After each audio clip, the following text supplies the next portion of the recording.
back down.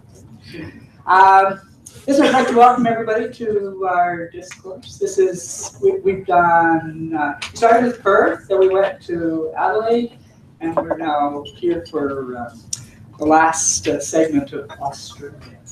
It's good to see everybody here. There is a sheet that's coming around, the name tag. It was coming around. What's coming around? So just put your name on, that'll help us. Yeah, before we start anything formal, I was just wondering if I could get to find out who's here and what you're doing. So maybe we just kind of quickly go around the room.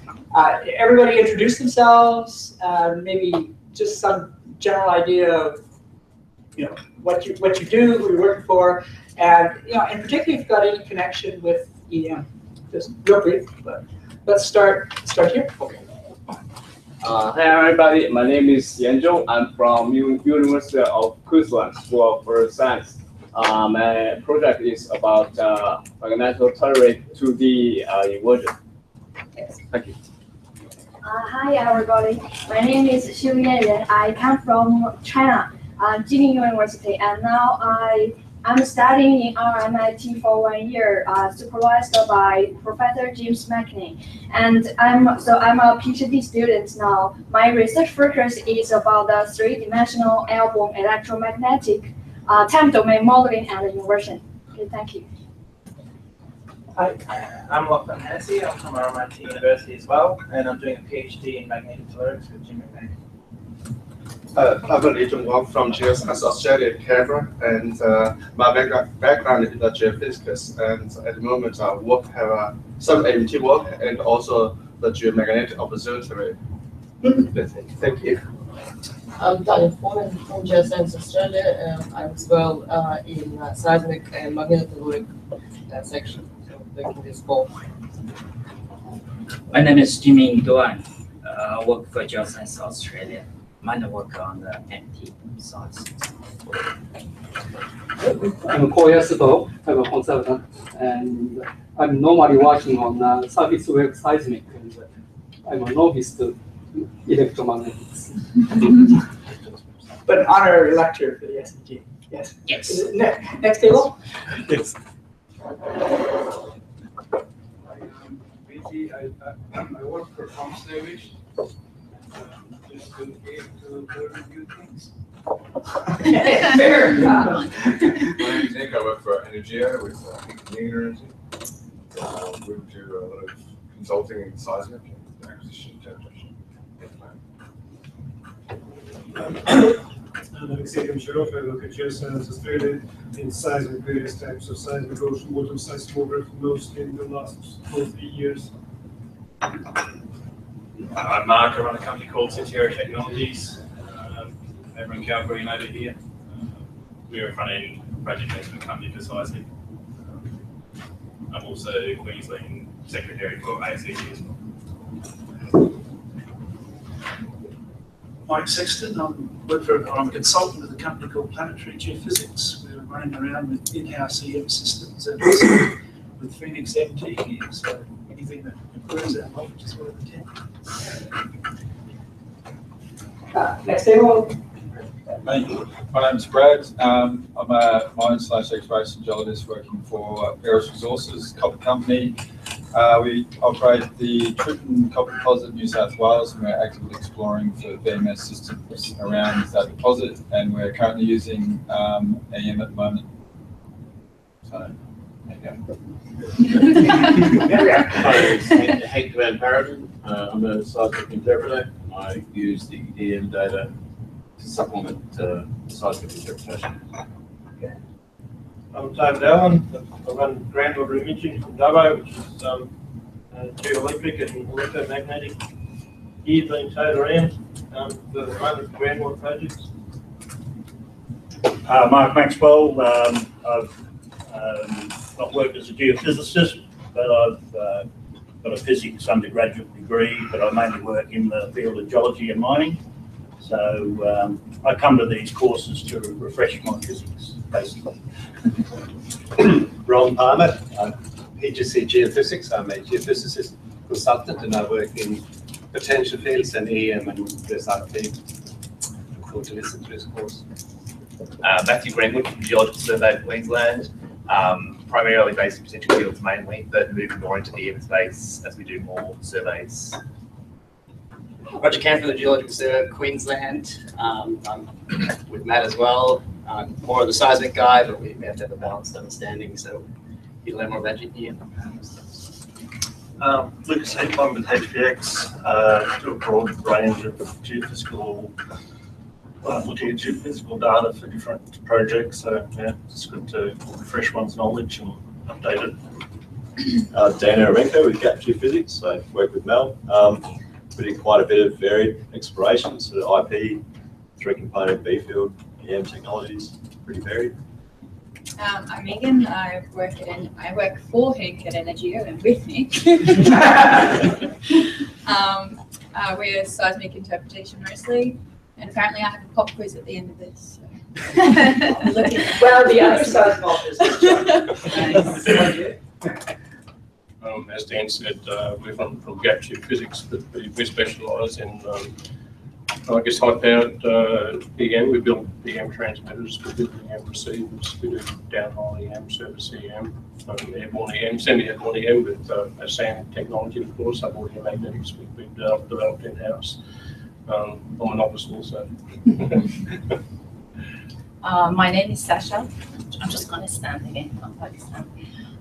My background is I did my PhD in MT. I looked at very deep lithospheric models and hang out in university for 2-3 years, and then I decided to move to industry. So I started working for an exploration company, PIT, from early this year, and now I'm working on 200-meter, just right at the top with IP and trying to find volcanic VHMS, volcanic, I don't know, whatever massive sulfide it is, and so mainly it has been IP, but now I'm just starting going through the those ground EM and stuff. So I hope that before I go to PEP next time, and my boss going to tell me what's going to happen, you tell me today.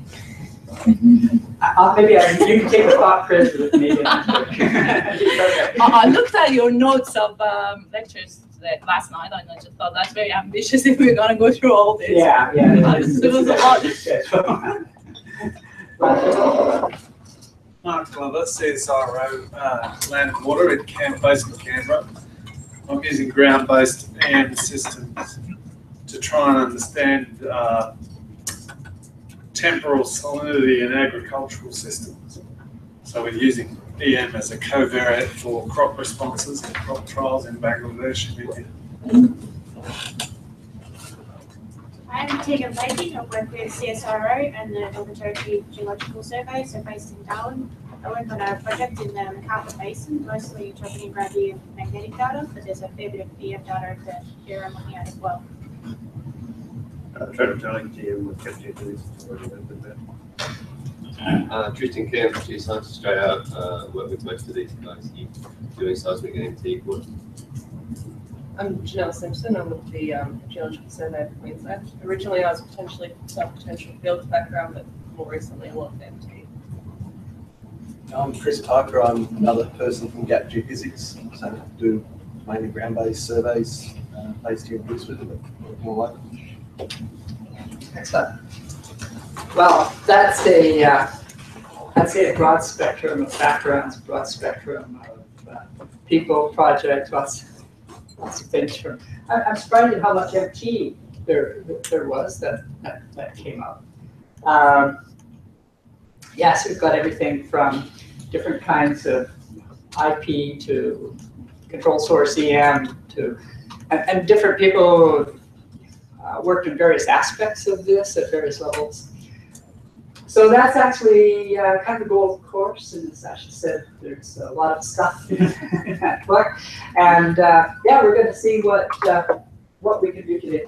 So first of all, there's a couple of things. One is the disc is really a 2-day affair. I'm going to talk about that a little bit more in a minute. There's a lot to cover, and we need kind of 2 days. How many people know it's 2 days, and how many people are planning to stay for tomorrow? Actually, let's go the other way. Who is not going to be here for tomorrow? Because initially it was one day with the second day was a sort of more of a workshop, is that? Yeah, well, it's part of the second day will continue to be that, but there's just a bit too much material to kind of go in one day. So what I'm going to do, well, we're going to do day one, and it's kind of going to be sort of like disc light, right? And so we'll get from A to Z. And so I think anybody who comes, okay, you'll have basically seen it. And then tomorrow we'll pick up on a few other things, kind of complete things, and I'll tell you a bit. Okay, so that's good. I just wanted to know that. Okay. Yeah. There's an apology. I've got one person who's arriving at 8 o'clock this morning who emailed to say that we can get here until 9. Okay, well, that's, so integrate him as he comes. So first of all, I'd like to thank Mark for helping to kind of set this up, and he's got name tags coming around, so everybody's got their name tags. I hope that'll help us try to remember who everybody is, and Emma Grant, who is kind of instrumental in making sure everything moves. Since you told me a little bit about yourself, I thought maybe I'd start off just by telling you a little bit about who I am. So I've been working in the field of inversion for a long time. My mentors were Bob Parker, Freeman Gilbert, and George Backus, all at San Diego University of San Diego. And yeah, they were the pioneers of geophysical inversion, and I was fortunate enough to be a graduate student when they were there, and that's where I got the basis. I think it's interesting looking at this time scale to help kind of put things in perspective. If we go all the way back to about 1975, you look at the computer power that was available, we were able to basically solve the 1D DC resistivity and MT problem, maybe 50 variables. Move along, at about 1985, the workstations came in, and that allowed us to work with 2D problems, DC resistivity IP primarily, sort of 1,000 variables. Geophysical inversion facility was started in here. About 1995, things were big enough that we could actually solve the 3D problem. Again, mostly like potential fields, gravity magnetics, DC resistivity, and IP. So, sort of 10 to 50 variables. By 2005, we could basically solve a 3D either frequency or time domain system with 1 or 2 sources. And then there was a big thing that happened. We had direct solvers come in. So rather than iteratively solve big matrices, we could factor them. And that allowed many sources and couple that with multiprocessors. We are today in a situation where we can really solve 3D frequency and time domain problems with lots of sources. So I think the bottom line here is that with the advent of computing power and advances, see, there's one chair here. I'll see if I can grab it. Okay. Yeah, I mean, with the advent of the computing power and advances in inversion methodology, I think we're at a place now where we can basically solve any 3D EM problem that comes our way. A next thing that's important is just the advances in instrumentation and data. I mean, today we have unprecedented both quality and quantity of data that just allows us to do all kinds of things, from groundwater work to offshore de-risking projects to, as in Australia here, the large continental MT problem. The next thing that's really important are open source resources and all web-based material. That really allows us to collaborate, share, put something up, make some test changes, compute interactively with people, and to develop computing sort of methodologies and software that allow people to kind of carry out problems. And the one I'm going to be talking about, and Lindsay will be talking a lot about tomorrow, is SimPeg, which is our simulation parameter estimation problem for geophysics. And finally, we've got applications. So I think this is really the exciting thing about where we are today, is that there are a huge number of problems that need to be looked at, whether it's minerals, contaminants, water issues we saw, geothermal, unexploded ordnance, hydrocarbons, slope stability, geotechnical. And as we go around the world, these are the things that readily crop up as long as others do. So the point is, we've got all the basic ingredients. First of all, we've got problems, we've got high quality data, we've got ability to invert any of these AM data sets, and we've got web tools to communicate. So that means that, you know, we should be able to solve any particular problem. We should be able to address all of those problems that I just talked about. But the uptake hasn't really been there. It's starting. There's some traction, but it's not like everybody's running around and saying, "Wow, you know, electromagnetics is really a useful tool for my problem." And the question is, you know, why isn't that? You know, why isn't electromagnetics being used more often and more effectively? And effectively, what's the roadblocks? Well, there's actually a lot of roadblocks. At the first level, there's a lot of geoscientists out there that really don't even realize that EM can, you know, play a role in solving the problem. Right? And also, they don't really understand the technique. I mean, kind of like, okay, what is electromagnetic geophysics? The terminology is confusing, you know, because you've got these guys running around and talking about, well, I got the real part here, or I got the imaginary part here, or what, and it's just difficult to kind of relate to them. And the physics is a bit unintuitive, you know, especially for seismic people who, you know, sort of see, you know, waves going down, reflected back, and nice. Just look at the data, and you've got some information about geology. Can't do that with electromagnetics.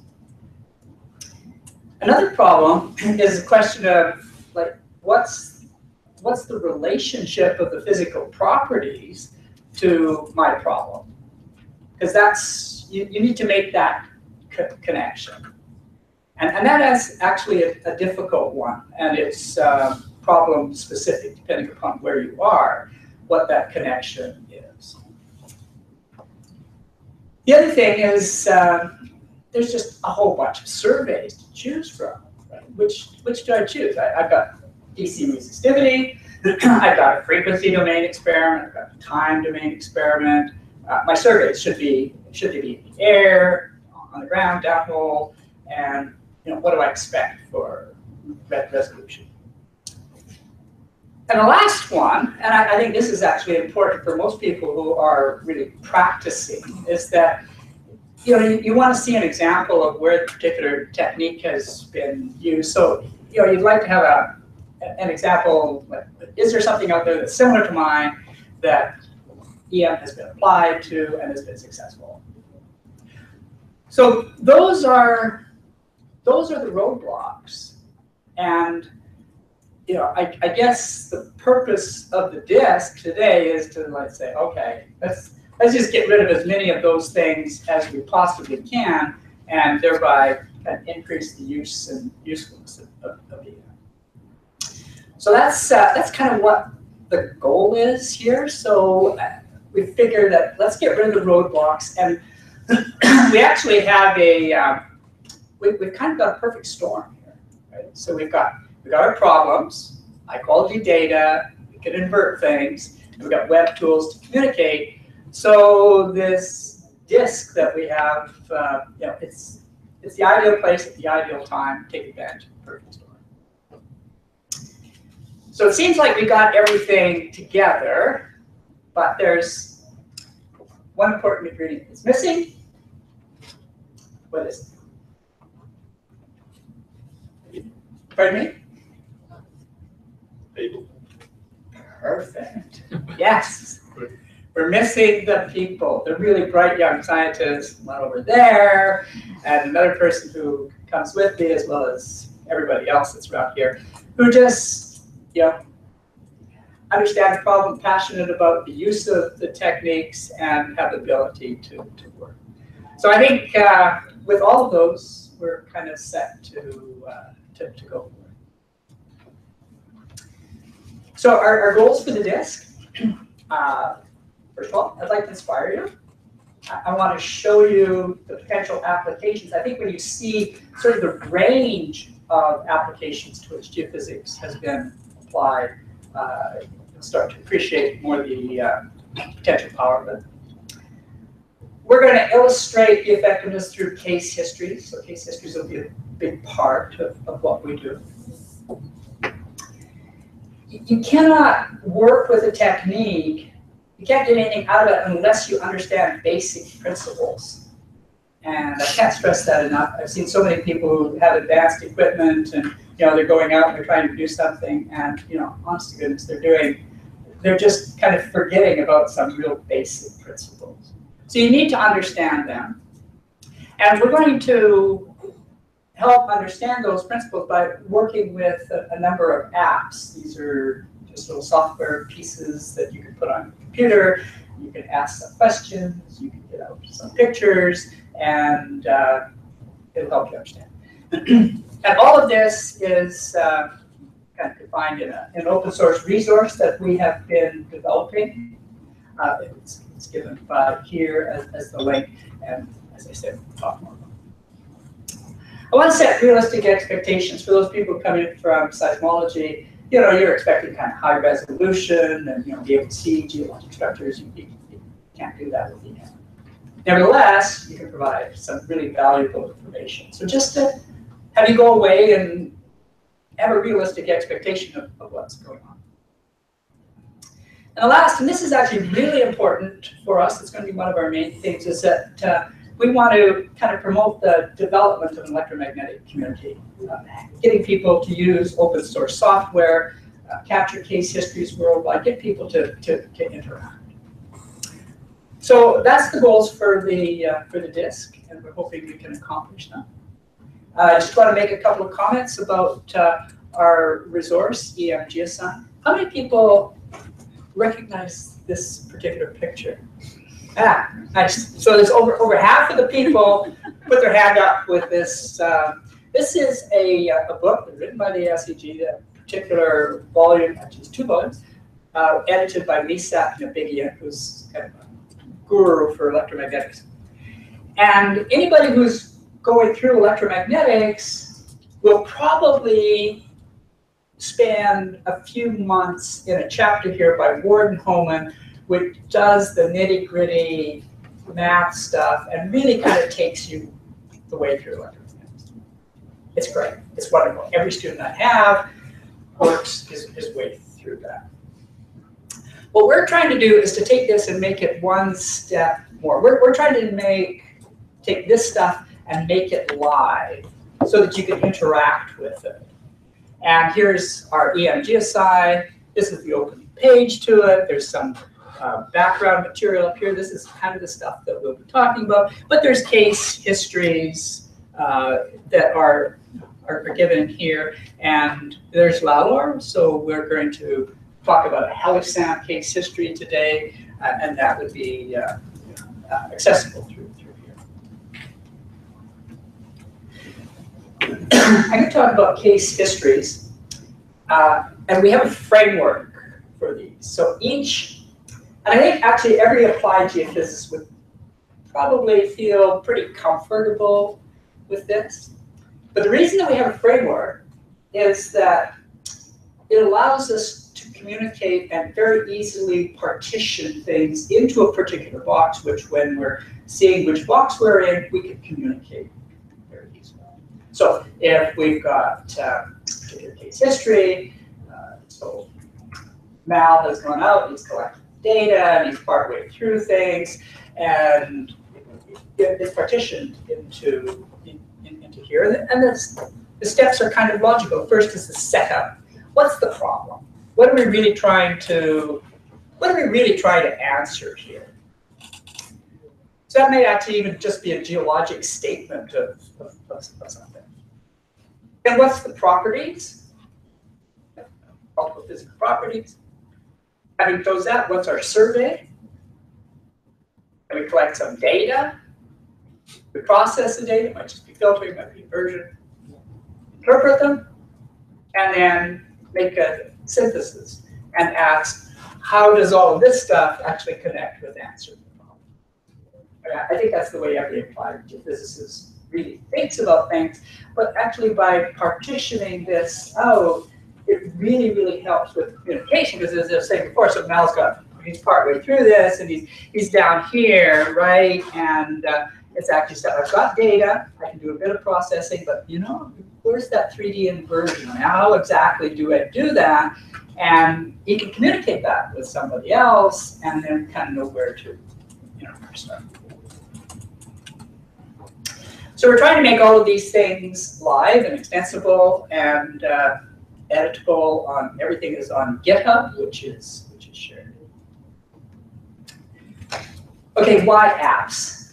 So apps are just little modules that you can work with, but they help you understand what's going on. So here's an equation. It's basic Maxwell's equation. The word Hohmann. It's got that, right? So it's like it's telling you stuff. Time variation of the magnetic field gives a current, an electric field. Perfect. Yeah, you see it, but it doesn't really. It's not intuitively obvious as to what's going on. But if I now take this same thing and I put I just make a little app for a grounded dipole in a hole space, and I've got a few sliders that I can change the frequency, or I can change the conductivity, and I can look to see what the output is. Suddenly it becomes alive. You start to get engaged with what's going on, and you start to see all the things.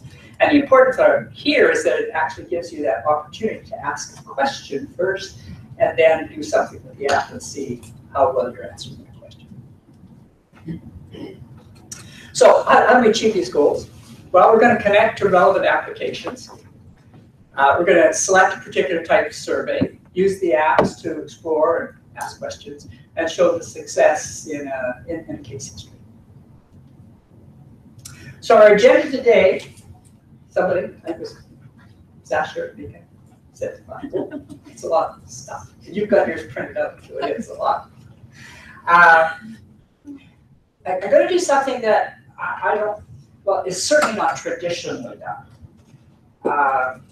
And that is that I want to present basically electromagnetism from the beginning to the end, and so that you can see everything in one day. And what that does is it really helps you.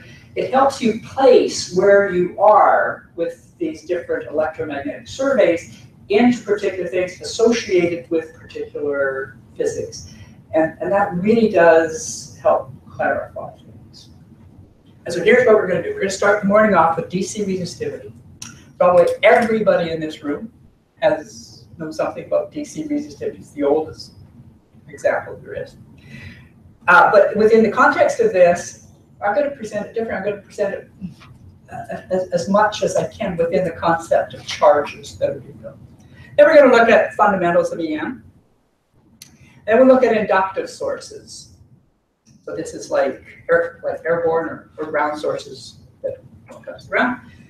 And then we're going to look at grounded sources with that have an EM component, either frequency or time.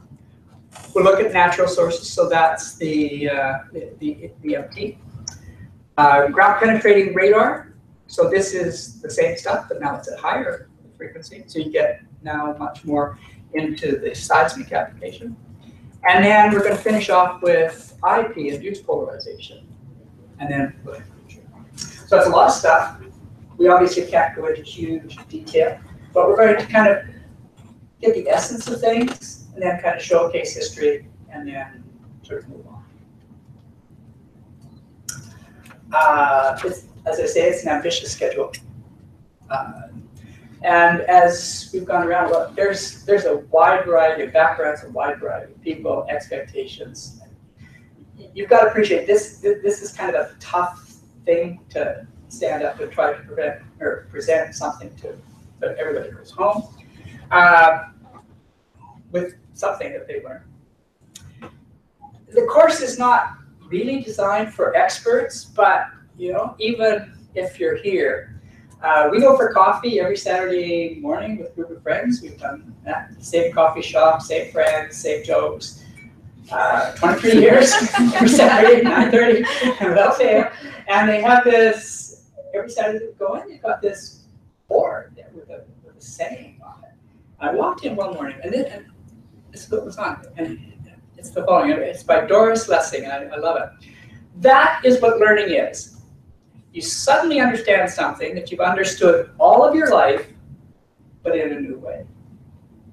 And I think maybe for those people who are really expert in the whole field, if they went home in the afternoon and said, yeah, that was kind of cool, I now kind of see this in this one, I would consider that to be job completion. The DISC is a 2-day event. SEG has their rules.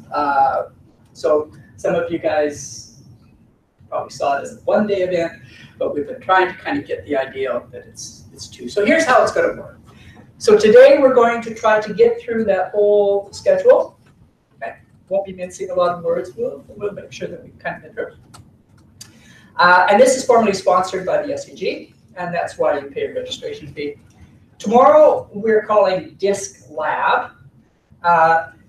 The first part of that morning, we'll continue on with things that we weren't able to do today. For instance, tomorrow we'll probably do stuff on EM decoupling, for instance, or getting IP from ground sources, or other things that are a little bit more in depth, but we'll all build on what we'll do today. We also want to capture from you the things that you're doing. So we'd like as many as people as possible, just to give us a really short summary. 3 to 5 slides with a 5-minute expose. Just stand up, this is what I'm doing, and this is where I'm at, whatever. Just so that we know that. And we're doing that as we go around the world. We're capturing the things that people are doing. It's really interesting because if you go to Malaysia, for instance, or if you go to India, they have different problems.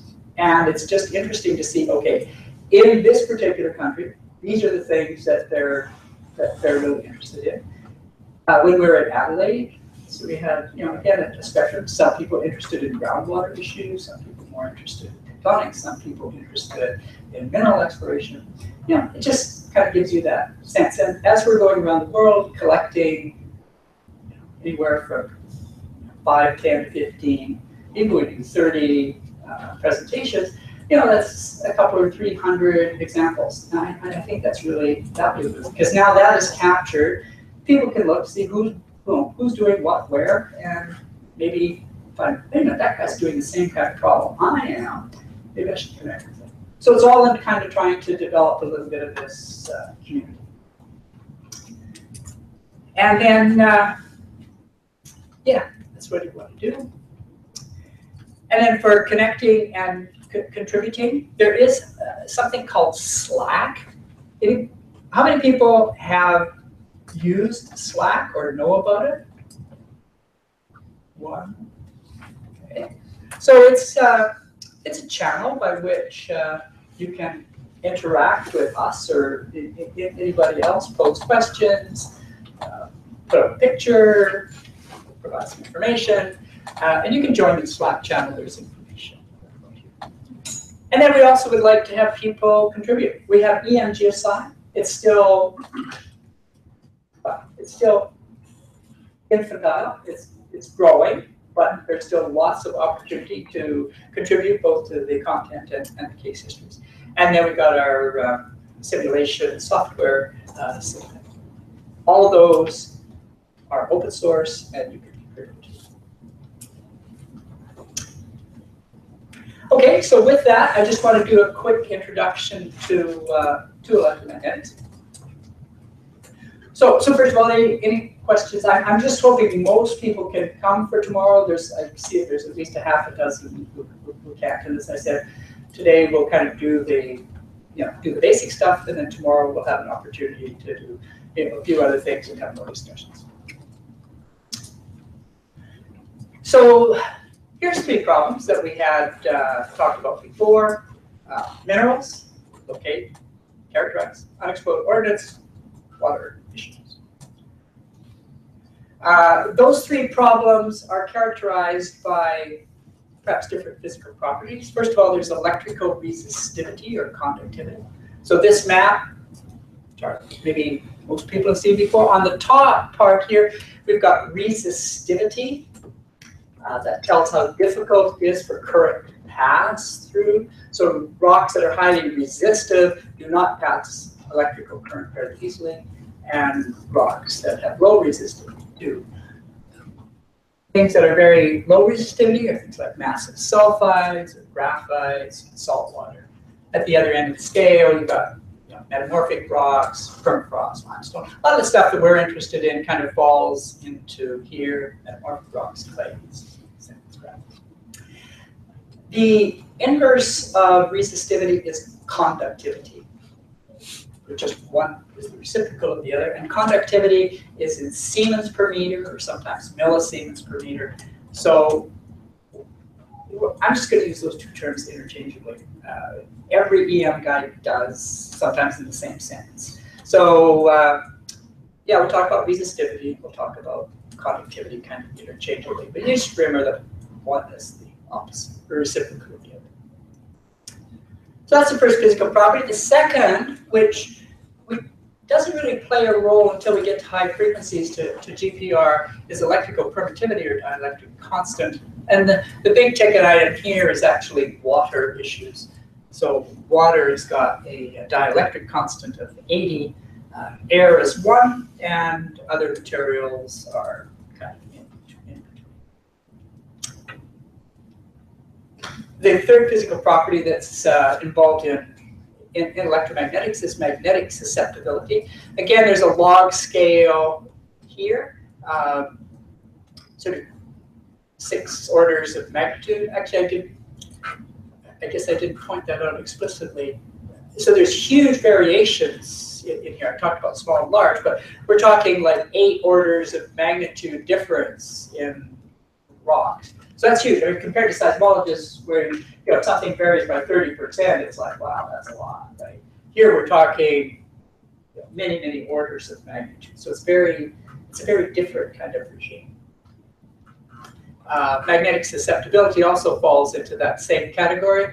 The big kid on the block is things like magnetite, which are hugely magnetizable, and then other rocks have got a wide range.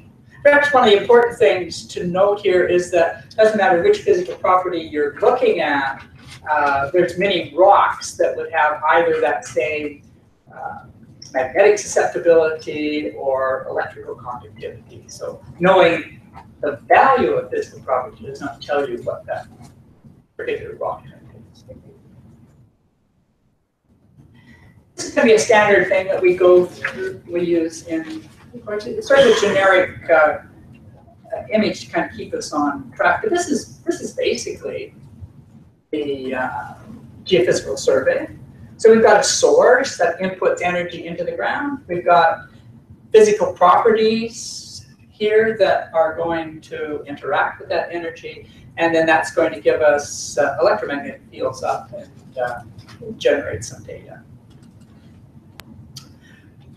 Here's our basic equations. This, of course, is not going to be heavily invasive, but we look at Maxwell's equations, and we'll kind of periodically throw bits and pieces of this up through the day.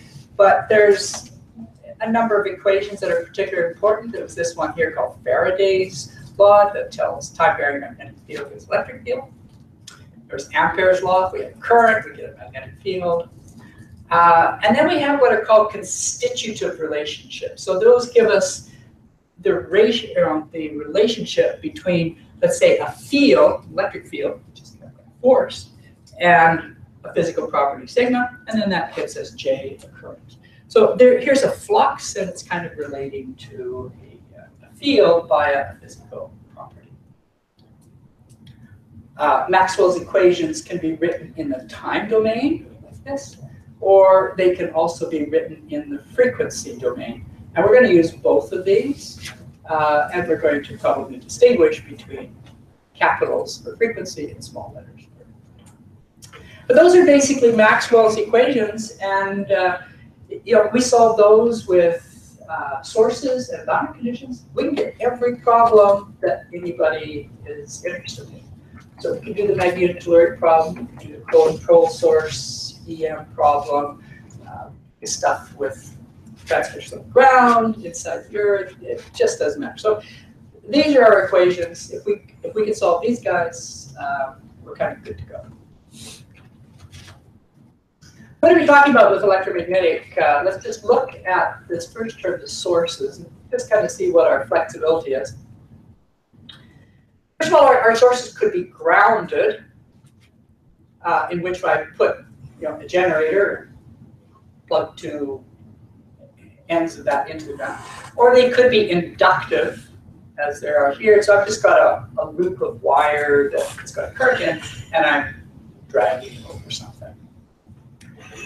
Within that transmitter, I could put a current. So that current could be just sinusoidal. So it's like, we sometimes call that harmonic. Or it could be some time variation, and we'll call that transient or a time domain. So when I speak of frequency domain AM, I'm talking about sinusoidal currents. And time domain AM, I'm talking about something that's, maybe it's got on time and off time, and it could have any kind of general waveform. And the other thing about the source is like, okay, where is it? I mean, I could have an inductive source in the air. I could put it really on the ground. I could actually put it inside the earth at a tunnel. So, our locations could be airborne, ground, subsurface. So that's a lot of flexibility. What about the data? Well, the data could have a lot of flexibility too, right? So we're going to measure, so I got energy coming in, got energy coming back out here, we're going to measure something. So, and here's sort of a basic problem. Well, which field do I measure? What have I got? Well, I could have an electric field or a magnetic field, E and B. Or I could have those, and that could be in the frequency domain. It could be in the time domain. And also with time domain, I could measure with a coil dB dt. So I got E dB dt. Good, so that's it. And then, okay, which frequencies? Well, I could have low frequency, high frequency. That's for our frequency domain. At times, I've got some kind of a curve. What time channels do I want? What can I get? Da, da, da. And then also, like which components? These are fields, right? So they're vectors. So I could measure, an x, y, z, whatever, right? So, and then should those be, again, should those be in the air? Because I could easily, and this is what's done, I could put a receiver in the loop or attach it up here. I could have something that's on the ground. I could have something downstairs. Lots of flexibility. So you can see that, this is kind of a simple example, but when you really started, somebody asked you, okay, I want to find something, there's starting to be a lot of choices. So we kind of introduced three problems, but the one thing about those three problems is there was something that's kind of diagnostic for all three, and that was the electrical conductivity. So for each of these problems, conductivity is key. So we're going to focus almost entirely today on conductivity. The only place, so we're not going to mention permeability really at all. It does play a role, but it's kind of second order. And electrical permittivity doesn't play a role unless you get up into those GPR frequencies. So let's just look at electrical conductivity and see how far we can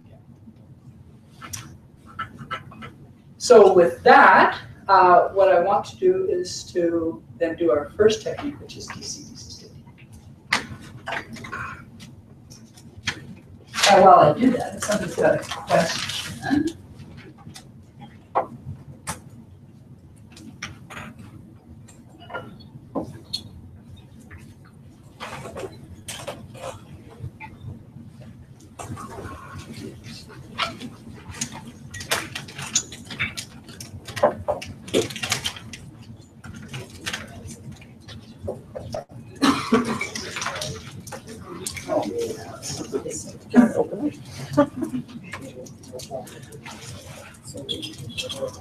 these, my throat gets sore, right? So I use these cough drops often.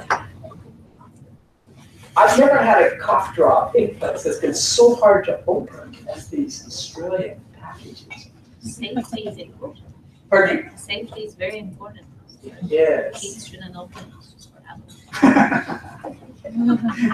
I might conscript you to just open these occasionally. That'd be your job. And then I'll ask one easier question on the final. Sounds good. Okay, so let me ask first question.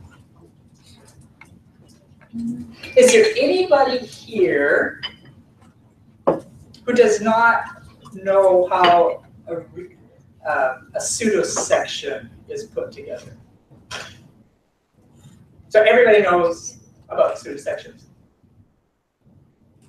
Okay, good. It's good. Then I can flip them. You're still going to see the slides, but we can flip them. But there's a lot of people who don't. So if you're going to begin at the beginning, you can begin.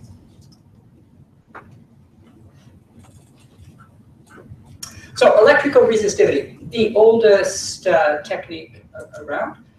So we're just going to be concerned with rho. It's resistivity. So it's 1 over sigma. Sigma is conductivity.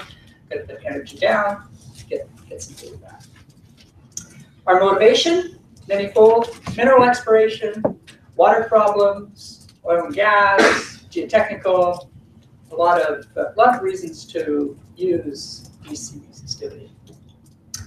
I put this slide up again, electrical conductivity or resistivity, mainly to reinforce again that logarithmic scale. The other thing I really want to stress here is how complicated the final resistivity is with respect to the matrix that we've got. So here's a very small chunk of rock.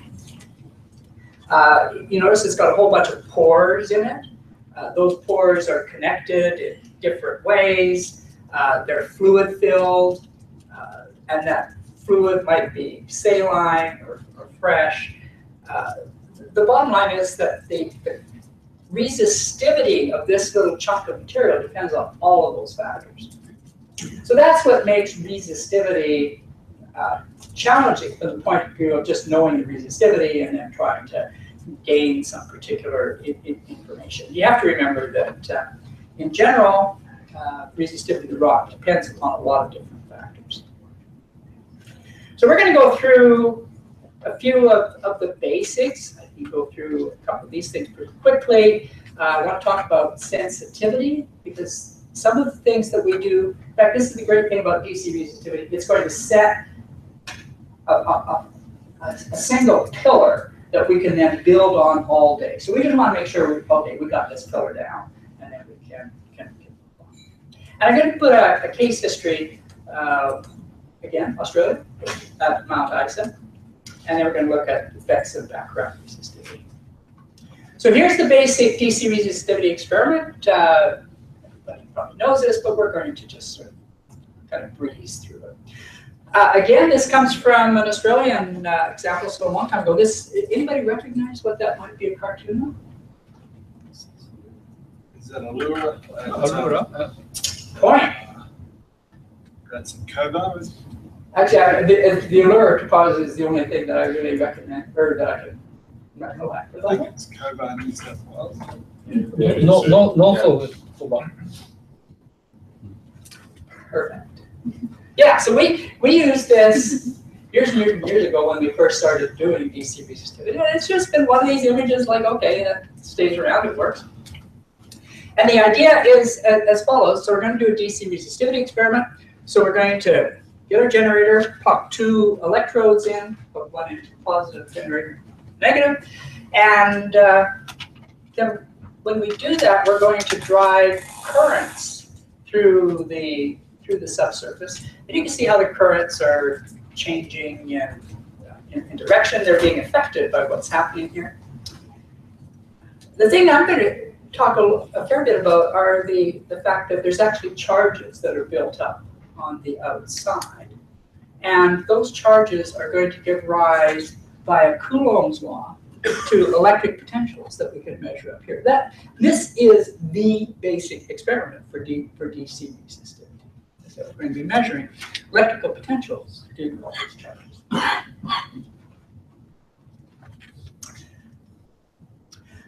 Okay, so how do we obtain resistivity?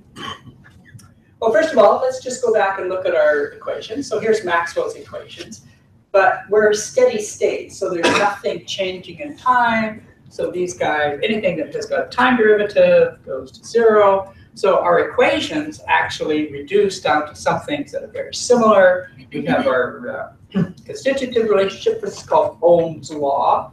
So it relates the electric field to the conductivity current. And we put all that together, and then we get this kind of classic equation here. This is divergence operator, that's our conductivity, and this is the voltage that we've got, so the electric potential. The interesting thing about this is it actually has an analytic solution. So if I have a homogeneous half space and I put a current in, then I've got a relationship between my voltage and my current and the conductivity or the resistivity. So here's an equation that I think probably everybody has seen before, and it basically tells us what our voltage is and how it's related to the resistivity. So let's just think a little bit physically about what's going on. If we take a current electrode and we plunk it in, then you can imagine how the currents are going to flow out, right? They're just going to flow out in all directions, completely uniform. There's nothing that is going to make a specific direction. And so here's our current, and then we have some potential point over here that we're going to measure our electric potential V. So we go over here, find a 6.9. And remember we had this formula back here that we derived on the previous page. Well, we can just rearrange that so that we get the resistivity is equal to something like this. So this is good because we've got a distance r that we're away. We know what the current was, and we measure this voltage. And we put all that in, and we get a resistivity of 500 ohm meters, which is exactly what the resistivity is here. So this is, I mean, in a way, it seems like, well, that's really trivial, but in a way, it's kind of interesting because what it means is you do this experiment, and you can go out and you measure one number, and then you uniquely get the value of the Earth, providing the Earth was really a homogeneous half space. And it doesn't matter which number you choose, right? I can measure here, here, here, here, doesn't matter. So that's interesting. Unfortunately, we can't actually do quite that because we have a generator, we have 2 probes, right? So that means that we've got a positive end and a negative end. And if we look to see what happens, so here's our positive current, here's our negative current, and now instead of going out in all directions uniformly, it actually goes from the positive to the negative. So if I look at the currents inside the Earth, they now look like that. Good. I could also go ahead and measure the electric potentials here. So my voltmeter, I can't measure just the single electric potential at a point. I actually have to measure a potential difference, which means that a voltmeter needs to have 2 probes. So I can put these down. Okay, so I can measure a potential. Now, what does that mean in practice? It means that really you always need to have a 4-probe system. You need 2 currents, 2 potentials. But because we know we have that previous formula for how things work with a single current or potential, we can just kind of use superposition, put all of those things together, and we can write that the potential difference that we measured depends upon rho I, and then just a geometric factor that just depends on all of these differences. So that actually gives me my theoretical result, and I can rearrange that so that now I got a resistivity that's equal to this potential difference divided by this guy here. So if I did that here, if I looked at this, plugged it into the formula, I would actually again get that the resistivity is 500 ohm meters. So, and again, I think this is important. It doesn't matter where this potential is taken. I could take it here, here, here. I could take one on one side of the other current. Doesn't matter. I'm going to get 500 ohm meters as far as my answer. So now my question is, okay, so that's all pretty trivial stuff. What's going to happen if I start changing the Earth? So let's suppose I put in a conductive layer here. So this was 500 ohm meters. Maybe I'll make a 100 ohm meter layer on top. Then here's my current here. What's going to happen? My current is what I put in a conductive layer. Anybody? Goes more towards conductor. Pardon me? Goes more towards conductor, just flows maybe. Yeah, exactly. So if I put a conductive layer in here, here's now the currents, right? So you see how they get channeled into that conductor, and then they do, so they get from A, go to B, but they're flowing preferentially inside.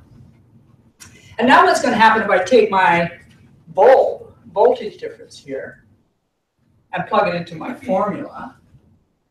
I actually get out a number, and now it's called an apparent resistivity, because this formula was built assuming I've got a homogeneous half space.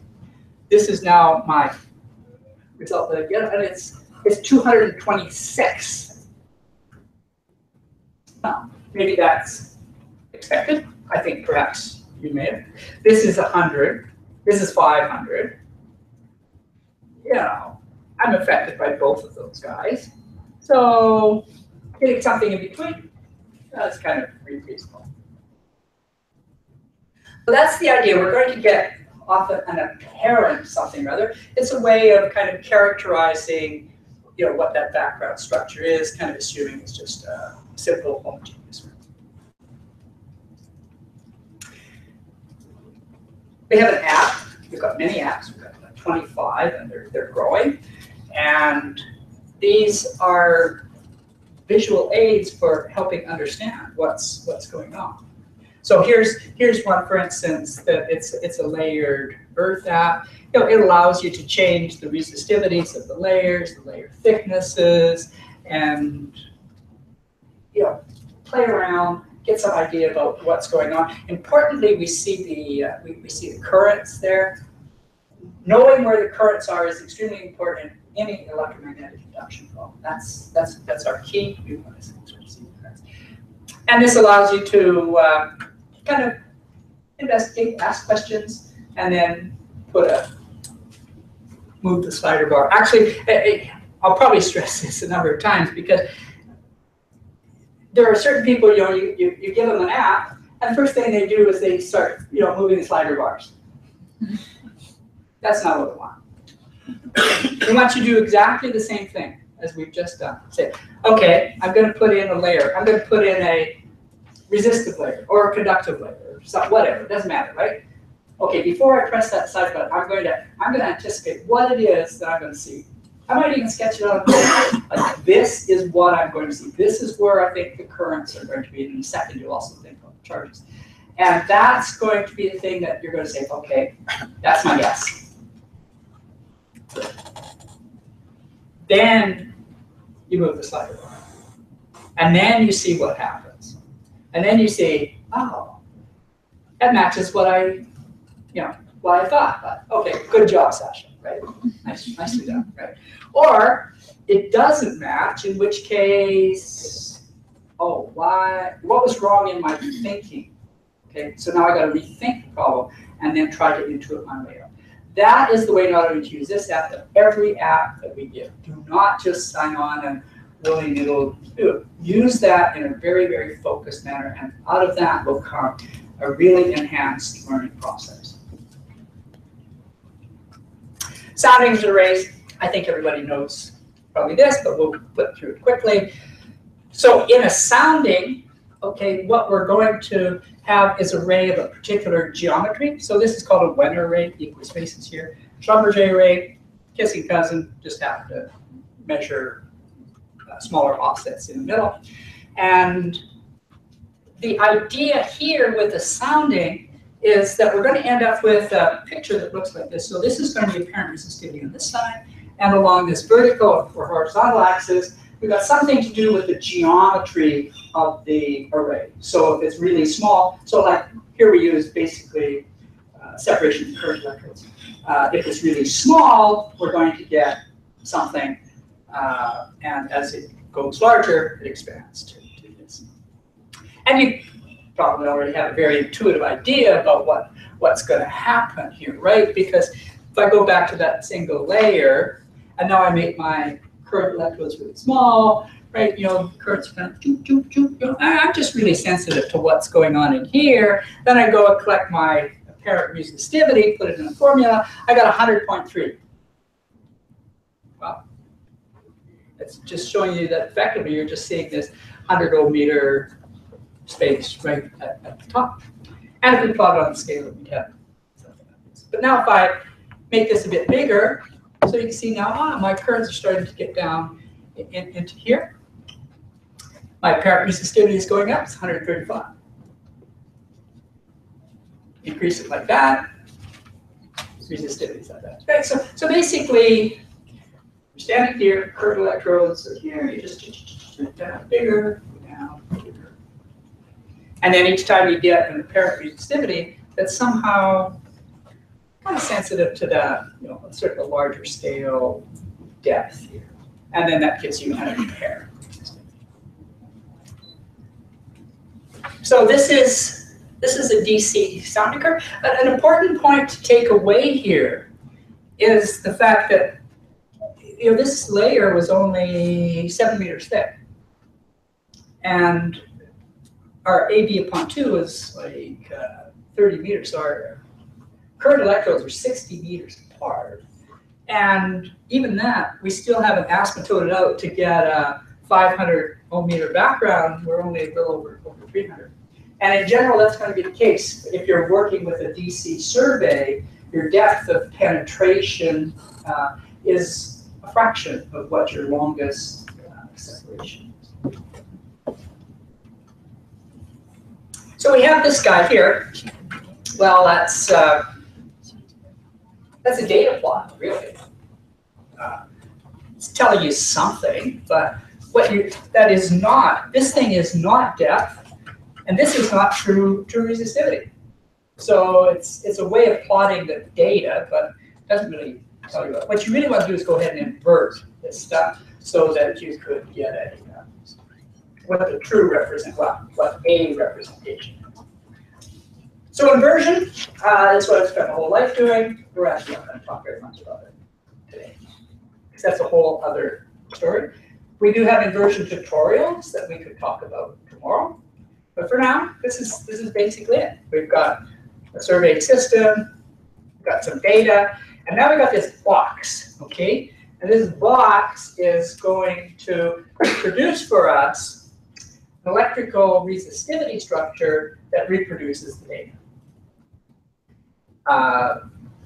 In the case for just our sounding, the Earth is just going to be a layered Earth model. So effectively, the cells that we have are just sort of layers. In 2D, they're going to be infinite prisms. In 3D, they're just going to be prisms. And all of these things, the basic idea is that we're just going to adjust the values of those prisms, cells in here, and generate something that fits the data. In this particular case here, we've just asked for something smooth. The true structure was like this. You know, we get some kind of smooth version of that. Lots of things that could be done to improve. We're not going to worry about any of that stuff. What we are going to worry about is looking at what happens if we have a confined body. I'm going to show you this picture here. We've got, well, we had the Euler to plot it, but we've got currents that are kind of coming through here, and I said there's charges. Okay. So where does all that come from, and why do we care, and where does it come from, and how's it going to be useful? Well, I could ask you a question, but it's already on here, right? So I guess we'll just go through it. The idea is, so this is a steady state current, so nothing is changing, right? So that means that the current on this side of the object must be the same as on the other side. Okay, so if medium 1, so this just ends for the normal component, the current density in medium 1 must be the current density in medium 2. Yeah, nothing's changing.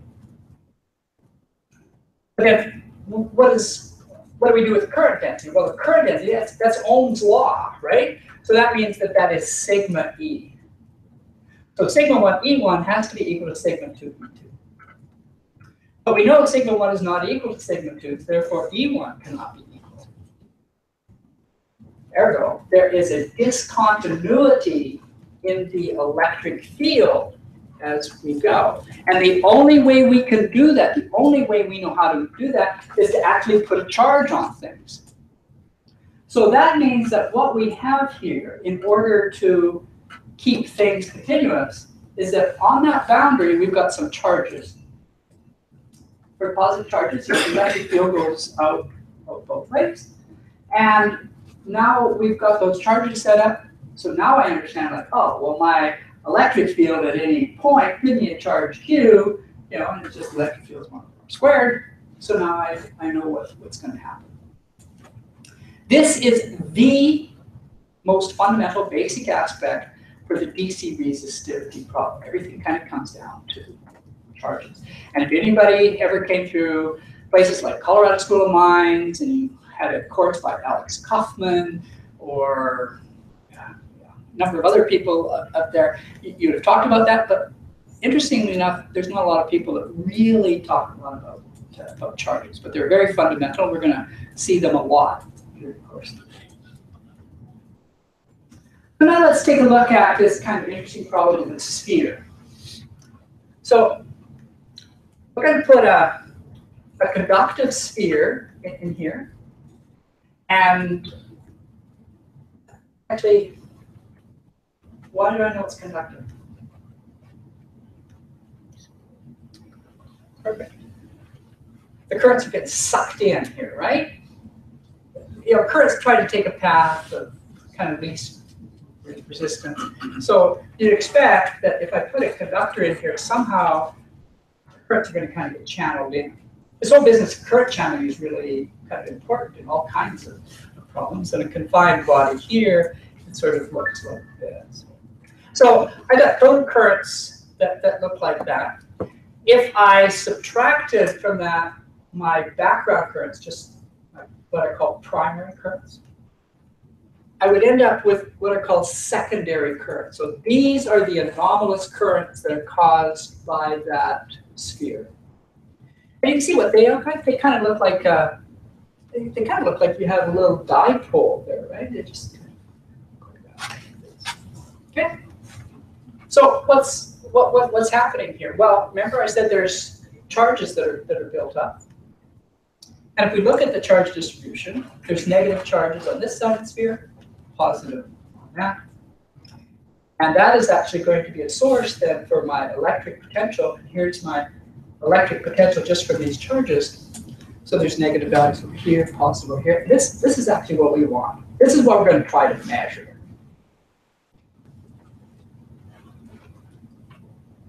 So how does all of that that play out? Well, now this is what's happening. Here's our charges, here's our potentials, and now we actually want to go out and measure something, right? So let's assume that we've just kind of got a gradient array, so we've got a fix our current electrodes, and then we could measure electric potentials in any place here. So if we have these currents sitting out here, so you've got a 1 ohm meter sphere in a background resistivity, and I measure well, I do that, I'm going to set up these charges. Okay? And now I'm going to come along with the voltmeter, right? And just put those two probes in. So intuitively, you now got a really great understanding of what's happening, right? Because these are just charges. Yeah, you know, if you put a voltmeter up close to something, you know, then you're going to feel the effects of that. So we can measure a potential difference across here. And that potential difference, we convert it into an apparent resistivity. And I've got 430 ohm meters. Perfect, right? The background was 500. I go out and measure something. It's a 1 ohm meter sphere, but I don't get that, but I get some number that is low, but not bad. If I measure someplace else, I get a number that's not only closer to the background, but it's actually higher. Now there's a question, right? Hold on, dude. What's going on here, right? How can that number actually be higher than the background? I've got a background, I've got a conductive sphere, and now I'm going to measure something that's actually larger apparent resistivity than even my background.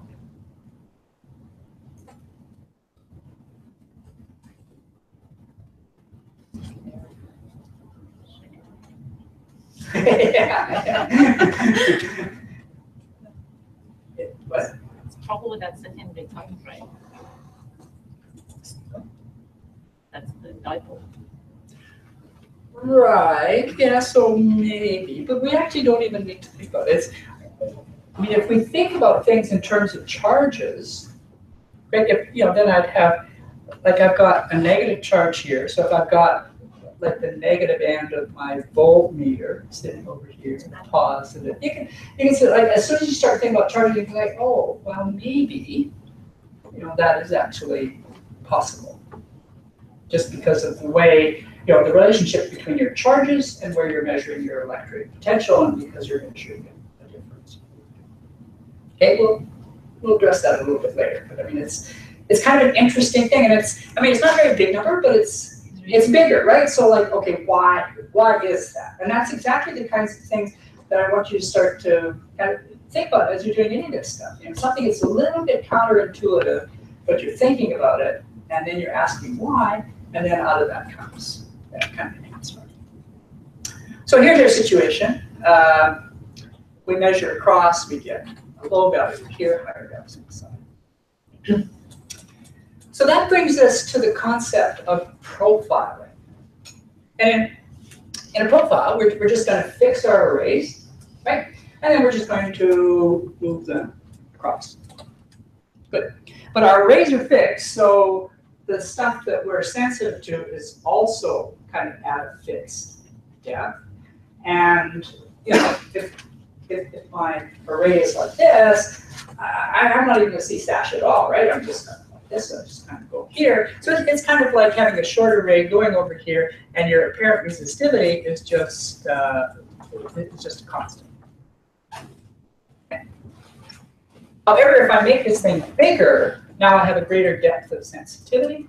And now if I move it across, now I got a great big low value over here. And I'm really sensitive to that sphere. So this apparent resistivity is down to 300 ohms just because we're changing our geometry again. Okay?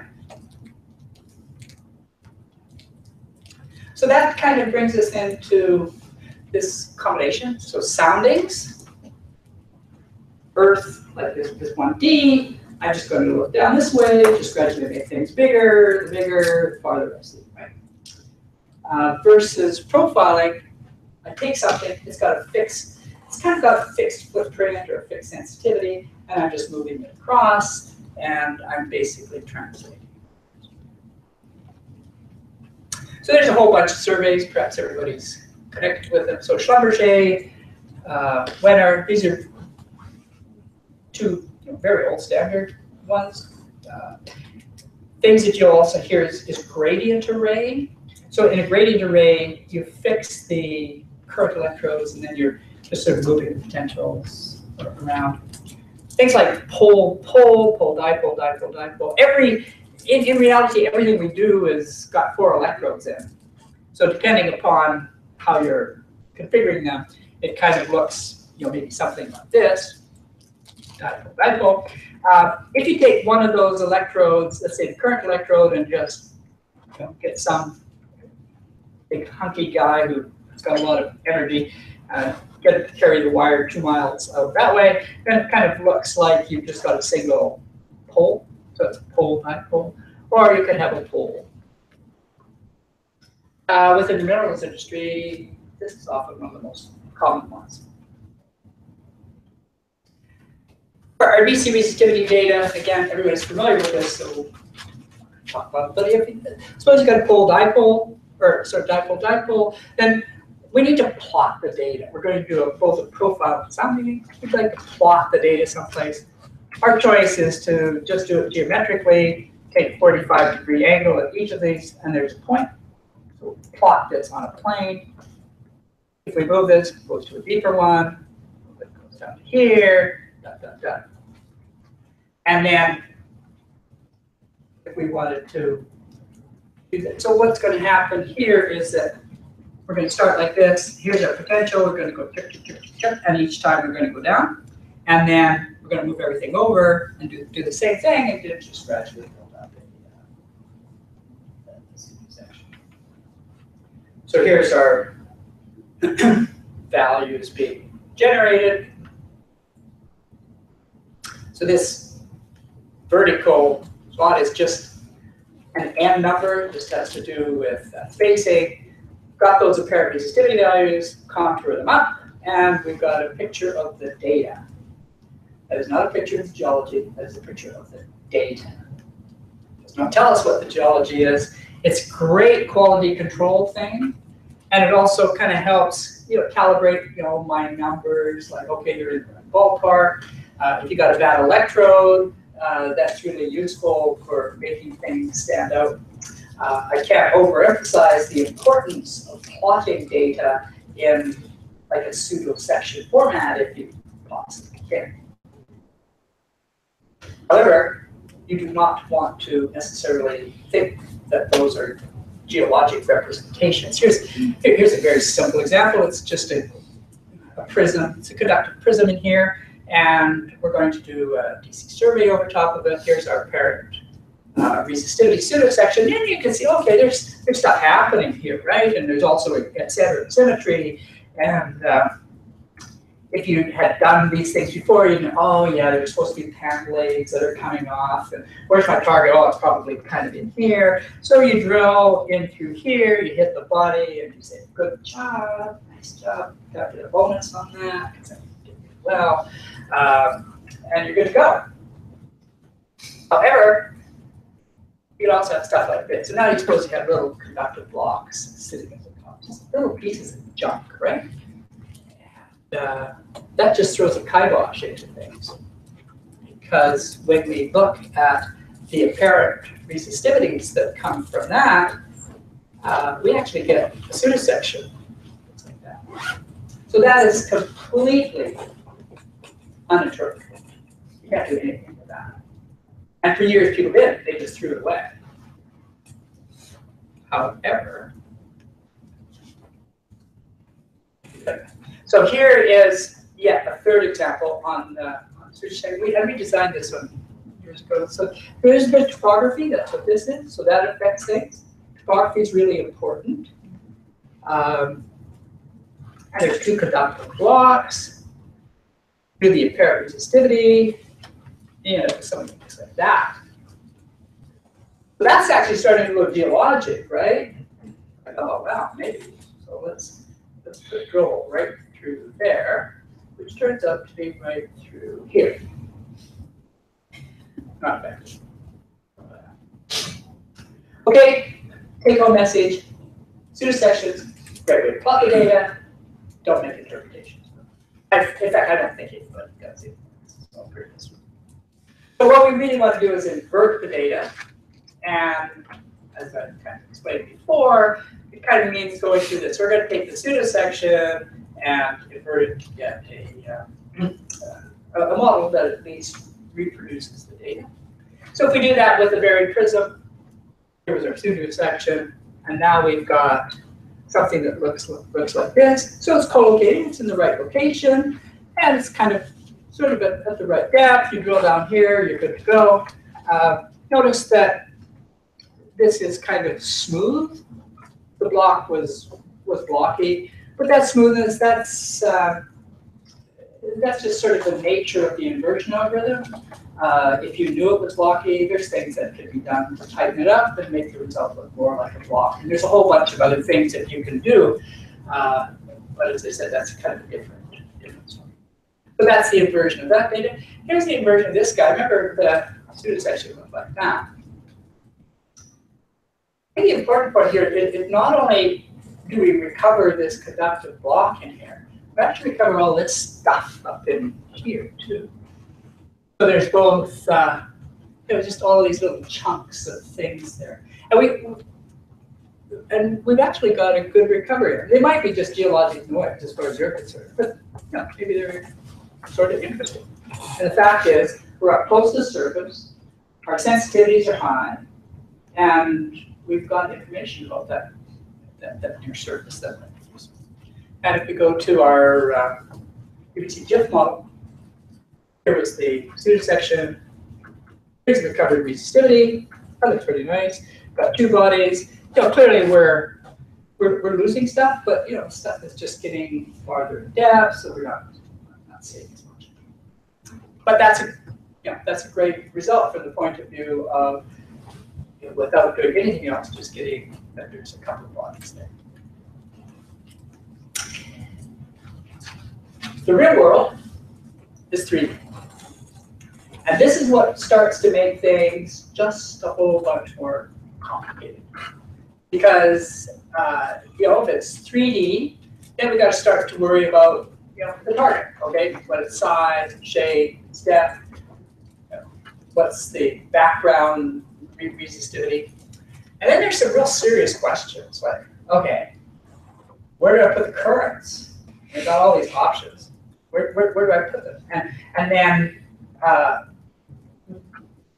is this thing really 2D? Is it 3D? So those are issues. And then if you figure out where to make the currents, then where do I make the measurements? Do I just make them collinear or really make them 3D? Which measurements do I take? EX, EY? What's the effects of topography? You can start to see that suddenly a whole bunch, Pandora's box has been opened. So these questions are all really questions of survey design. But within the context of that, there's an overriding element that's very fundamental, not only to this, but to everything else that we'll do today, and that is sensitivity. So, so let's take a look at sensitivity. So suppose that we're back and we're exploring for this sphere, or and I talked to we're talking kind of survey design, and we're mentioning the word sensitivity. What would be a definition? Who's got a definition of what we kind of mean within the context of sensitivity? Anybody? Small change of the material underneath and how much change on the data recorded on the surface. Perfect. So we might be wondering whether a particular data that we have is sensitive to the target. And really what that comes down to is evaluating, if I change a parameter here, maybe I change the resistivity of this, or maybe I change the boundary of this, or whatever. And the question is, how much does the data change up here when I change the model? So that's the basic idea of sensitivity. If there's a large change in the data, then I'm very sensitive to that parameter that I was doing. If there's a small change, then so when we're talking about sensitivity, there's actually two things that we should talk about. And it really is helpful to break this out. If you just, if you're just working in survey design and you're talking about sensitivity as an end product, it's really hard to decipher because there's a couple of things going on. So it's much better to kind of break that up. And so we're going to actually break up the whole concept of sensitivity into the first thing, excite the target. Don't worry about whatever else, just excite the target. And then the second is we have to now be close enough to the target with the right instrument to measure that. So by breaking those two things up, we can do that. So let's go back to this guy, and here's where what we were doing before. Here's our total currents, and here was the charges that were built up, right? So if we look to see what's going on here, and we look to see, oh, here's the charges. It's like, good, we've excited this body, right? I've got some negative charges here, I've got some positive charges here. This body is excited. So that means that that particular current pair, as far as being a transmitter, was a good choice. What about the measurements? Well, we need to be close to those charges, right? And the idea with this, and here again is where the concept of charges is kind of nice, right? Because if you felt like, oh, I got something in here in the Earth, and it's got those charges on, how do I want to measure that? Well, I'd really like just to take one probe, put it there, and put another probe over here, and I'd have a measurement that's really sensitive to those charges, and that would probably be good. Can't do that in this particular case, but we're confined to the surface. But you can still kind of take a look at how these ends of your potential measurement device is kind of conspiring with these guys and get some idea about what the strength of that signal is going to be. So that's kind of the two basic elements of sensitivity: excite the target, and then once you know what's being excited, producing sensitivity, we got charges that somehow we want to have our potential electrode so that we're measuring that. What about coupling? We have spheres at this point, but we haven't really talked about coupling. Suppose we have a thin plate, and we have different orientations of that plate. What's going to happen to that? It's actually pretty hard to intuit things in your mind. At least I found that was. But here's where numerical modeling, and especially in this case now being able to look at the currents, where's the currents, is really helpful. So here you got this guy. And if I have currents that are going through here. So they're kind of going to be sucked in, but because of the geometry, there's not really huge effect. You can see that they're sucked in here, and there's also going to be currents that are kind of flowing straight through. So we're going to expect some charges that are built up. If I change the orientation of that plate, put it like this, you can notice see how much different the currents are. They're just kind of sucked in all along, sort of channel along here. Very, very different. That's all coupling. That's the relationship between the geometry of your body and your inducing fields. The other thing we haven't talked about, okay, resistors or conductors. So suppose that I've got first of all a conductive target.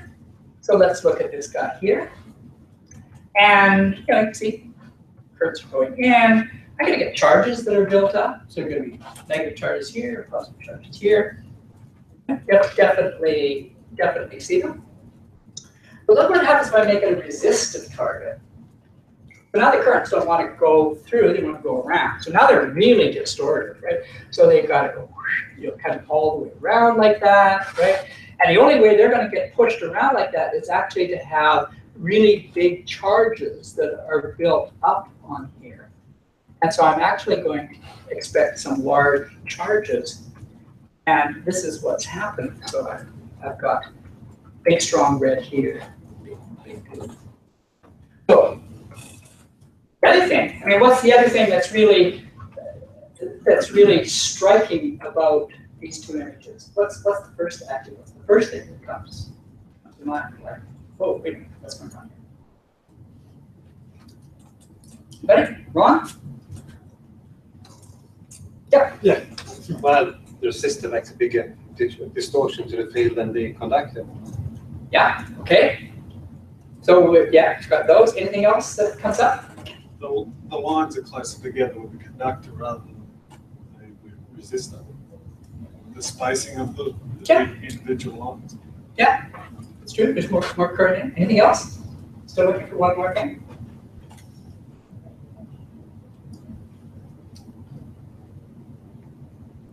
Sorry, your name in the picture.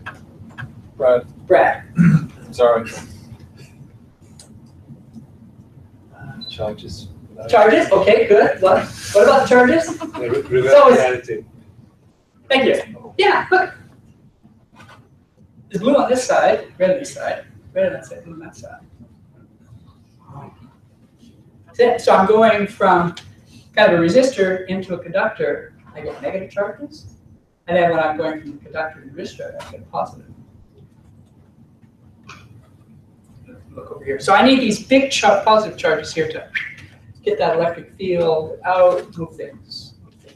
But so the sign of all those charges is reversed, whether this thing is a conductor or a resistor. So in summary, sensitivity, we need to excite the target. And then once we've excited it, we can kind of figure out, okay, maybe where should I put my, in an ideal world, like where should I put my receiver? And maybe even like, okay, which component of things do I have? We'll see more of that later. But this kind of tells you the idea. And another thing is that we've done all this, but we haven't really talked about the effect of a background. So these are going to be the kinds of things that are actually important for sensitivity. Got to excite the target, measure data, and the background. You need to worry about background. We'll come back to the background connectivity in a bit, but just to kind of summarize up here for our survey design questions. So maybe the first one, okay, what's the objective? What is the real? If we're looking for an Earth that's 1D, you can do a sounding. You're good to go. If it's a 2D and you know the local geology, then you could do a profile sounding, dipole, pole-dipole over, and do that perpendicular to the geology, get your pseudosection, inverted 2D, good to go. If it's a 3D target, well, you need 3D coverage somehow. And have to kind of come back and try to figure out what to do with it. And then question about the background resistivity and also noise, power line noise, fences, infrastructure, all that stuff can kind of add problems to an EM survey or a DC survey. Excuse me, though. Yeah. When you say 3D survey, it's a series of 2D surveys or just two current sources measuring the potential in 3D fashion? Yeah, I think both of those, and especially if you took a whole bunch of transmitters and did 2D lines, inverted it 3D, people would say that's kind of a 3D survey. But in general, I think the general nature of a 3D survey is that you have, first of all, multiple transmitters you're exciting. But for each transmitter, you'd measure a number of different electric potentials. fields. Yeah. And these days with systems that can be standalone, don't have to be connected by wire. I mean, you just place them here, place them there.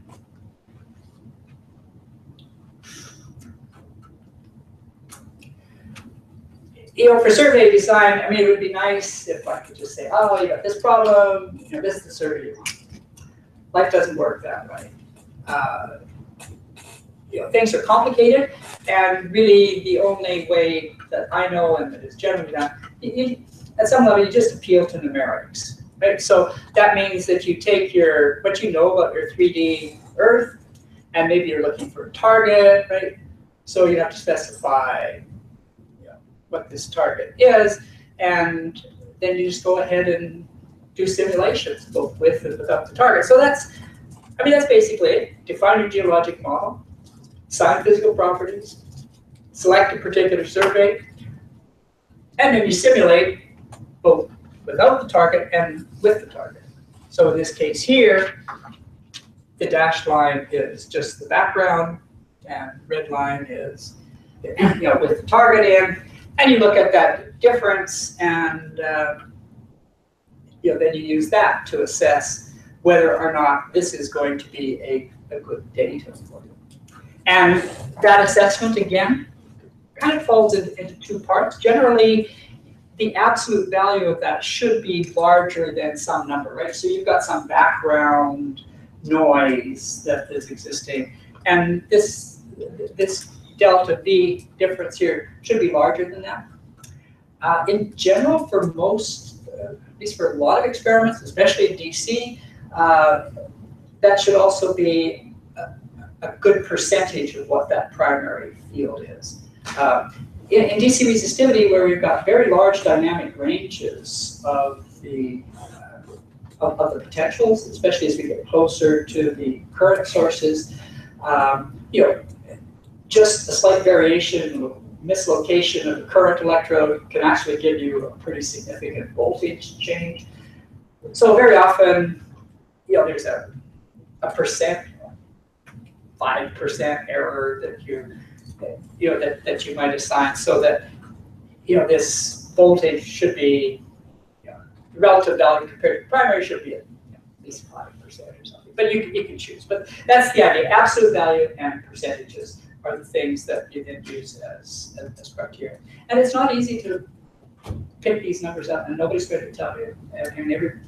You just have to sit down, get your numerical modeling done, and make these computations. The one thing I do want to stress is that in general, the weakest link here is often sacrificing on the dimensionality of your problem.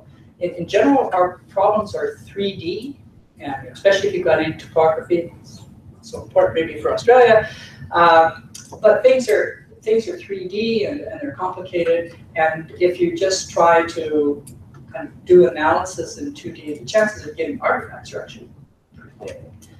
Whereas if you can work in 3D, even at maybe a little bit coarser resolution, generally I think you do a little bit better. Again, things are problem dependent, but that's a personal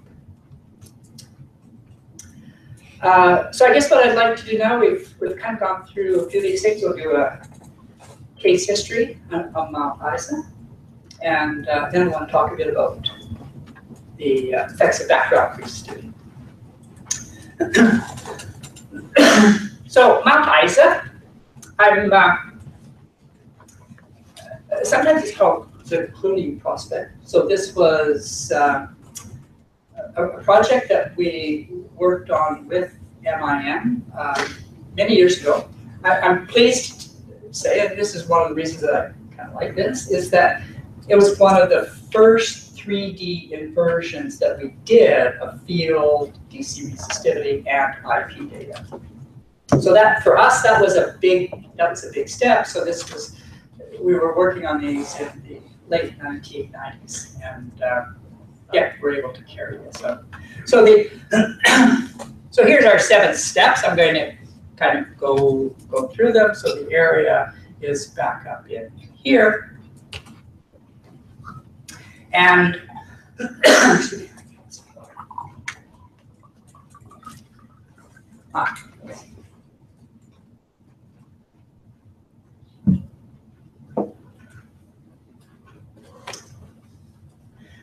so at this point, I'm going to pose the problem not in its entirety like I'll do in the afternoon, but we're going to kind of pose the first step of it. And that is, can a conductive unit, okay, which would be a potential target for mineralization, can that be identified in the DC resistivity data? Here's a geologic cross-section. It's got a few elements. There's some breakaway shales in here. There's some native siltstones. There's some volcanics. And someplace in there, there's supposed to be some mineralization. Our first step is properties. And so we've got these different units here and the electrical conductivity. There's some volcanics that have very low conductivity. Siltstones have kind of got moderate conductivity. The area that we're really interested in, the target, is something called the Mount Novus horizon, and that's got a high conductivity. But there's a big kid on the block. It's a breakaway shale or black shale that's very high conductivity. The geometry is kind of running north-south, and that's going to promote the acquisition of data. So this is, back to your question, like, is this a 3D survey? It's a whole bunch of 2D lines, each of which is a pole-dipole. And what I mean by that, so here's a pole. We've run one current electrode way off hecagon, and then the other potential electrode. By the way, how many people here have been intimately involved in this particular project? Is there anybody? What was your role and what did you do? Or? I was working on the windmass code. Pardon me? I was working on the windmass code. Ah, okay. I've been out there with them. I wasn't actually collecting the data, but I've certainly been out on site when they've done it. Oh, okay. That's nice. Because when we were in Adelaide, there's a couple of people that were connected. And do people know Terry Harvey?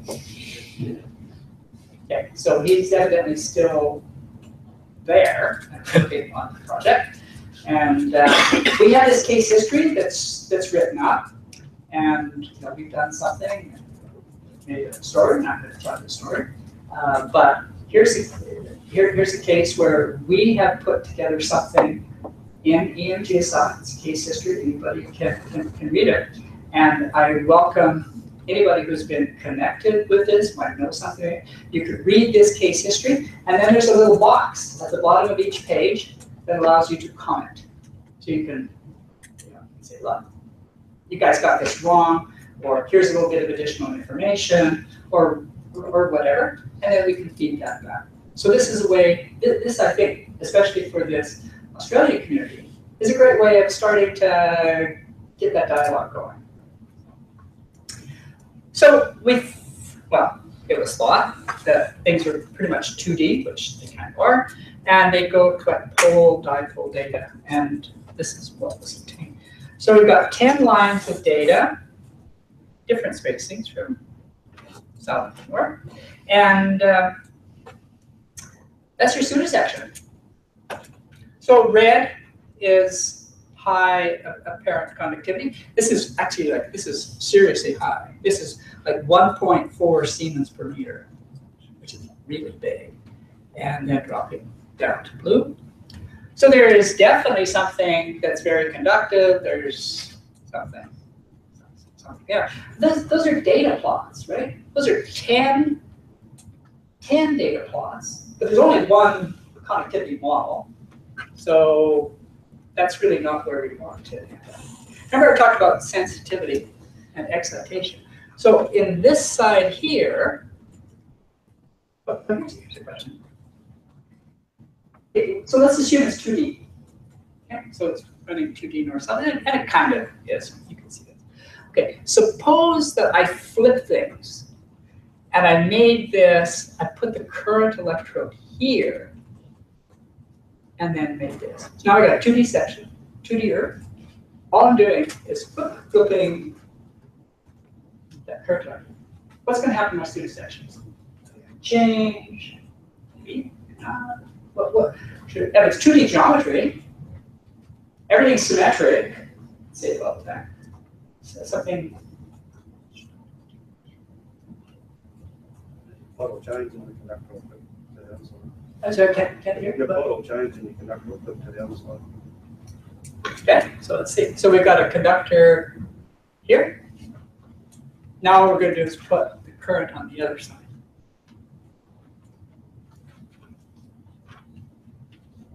Changed. Didn't flip the location of the conductor, but it really changed the pseudosection. And why is that? Well, all the geometric factors will stay the same. Closer to source.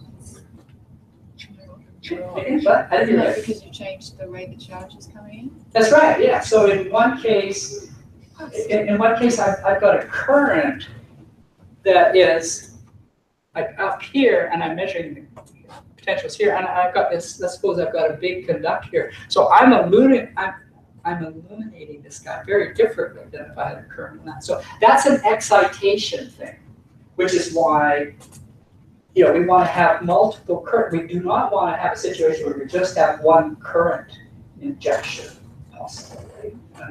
Let's change these guys. So now we've got 20 pictures. So is this different from coupling that you said to us? Or is it the same excitation and coupling? Is that same or not? It's kind of related because the whole idea of coupling is to kind of you're sort of exciting the target, and it's the orientation of the target with respect to the currents. But here I think this would fall more into just simply excitation. Like, whatever the geometry of the sand is, am I excited? But can I ask a more like, I don't know, when you're planning these sort of stuff, it sounds like you need to know a lot about the orientation of it to begin with. Otherwise, you wouldn't be able to excite it in the right. Like you'd have to know where you're going to put your current into unique. Or have multiple coupling directions. Yeah. Okay. So what's a standard? Is there a standard, or how much information do you usually take into your modeling process in the first place? I think this depends a lot on each particular problem. And sometimes there's a lot of geologic input that is available. In this case, I don't know the history of this, but I have no idea what the surface looked like. But certainly from a geologic perspective, it was fairly well determined that things are basically running north-south, right? And so now, your first guess, what are you going to do? I'm going to excite from this side. I'm going to excite from that side. Just without being too micromanaging here. Like, okay, that's probably a pretty reasonable thing to do. And then depending upon perhaps what you get out, and if the whole thing looks interesting, and you might actually go back now with a much more refined idea of what's there and say, watch out, I'm excited here. So you're building things up. But I think in general, there'd be a fair bit of geologic background information that comes into play here that helps ground you a little bit. Actually, Mal could answer questions like that better, right? I mean, you go out, you do a survey, you have to plan a survey. What's your interaction with the people, the geologists? How much do they try to tell you about things, or do they just say, "Oh, here's 20 kilometers squared. Tell me what's there"? Well, normally they have a fair idea of the strike from geology for a start, I suppose. But if they really don't know, if it's very complex geology, then multiple coupling directions is a pretty common way to approach it anyway. We'll certainly see this, like once we, especially when we do the grounded source EM, like there, here, like the no-brainer is like, okay, I'm going to excite it from this side, and then 90 degrees. Okay, so that kind of handles the coupling too, right? So if it's, if your plate is this way, you get something that's this way. Can I just ask a question? Yeah. I know you mentioned this before. You talked about interchangeability of the terminology of parent or resistivity and conductivity. We found it very confusing in the past, and with our NMR surveys, because highs are basically a conductive parameter, I've actually changed the terminology within our group, at least to magnetometric conductivity rather than resistivity, because it's very confusing for our clients. I just noticed here you're talking about parent resistivity, but you have a conductivity pseudo section there. Right. Point taken. In almost everything we do today, we've kind of presented it. We're trying to talk in terms of resistivities. But this guy is really tough, right? Because you kind of want to talk about numbers that are kind of in the order of 1 or something like that. Sometimes the resistivities or the conductivities just don't lend themselves to that. In virtually all of the computations that we do, we always go back to conductivity. So our programs are kind of built in that. The mathematics is kind of built in that. So it's kind of natural for us to talk about conductivities. But then a lot of people don't. They just want to see. They want to see resistivities, and they want to see resistive. Some people want to see resistive as blue and conductive as red, and other people want to see it the other way around. So the combination of resistivity, conductivity, blue, and red is enough to send a number of people. I'm out of here. I have no idea what these guys are talking about. Anyway, so now we've got 20 pictures. Okay, what we'd like to do is to invert. So the way we do this, we just take a mathematical cube, whole bunch of prisms, and each one's got its own electrical conductivity, and we just change that. So we adjust that through the inversion algorithm so that we at least reproduce all of those 20 pseudo sections. What you're going to look at here, excuse me, it's a short movie. So this is that 3D cube, and we can slice it in various directions. We're going to slice it south to north, and then top to bottom in plan view, and then it's going to rotate around, and we're going to view it as an isosurface so that in the end we're left only with the most conductive elements.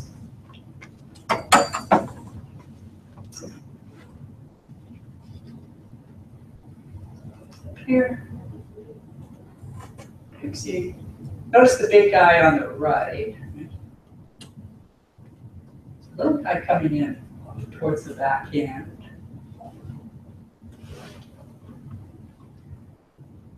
There's this guy in here, and then there's this big guy.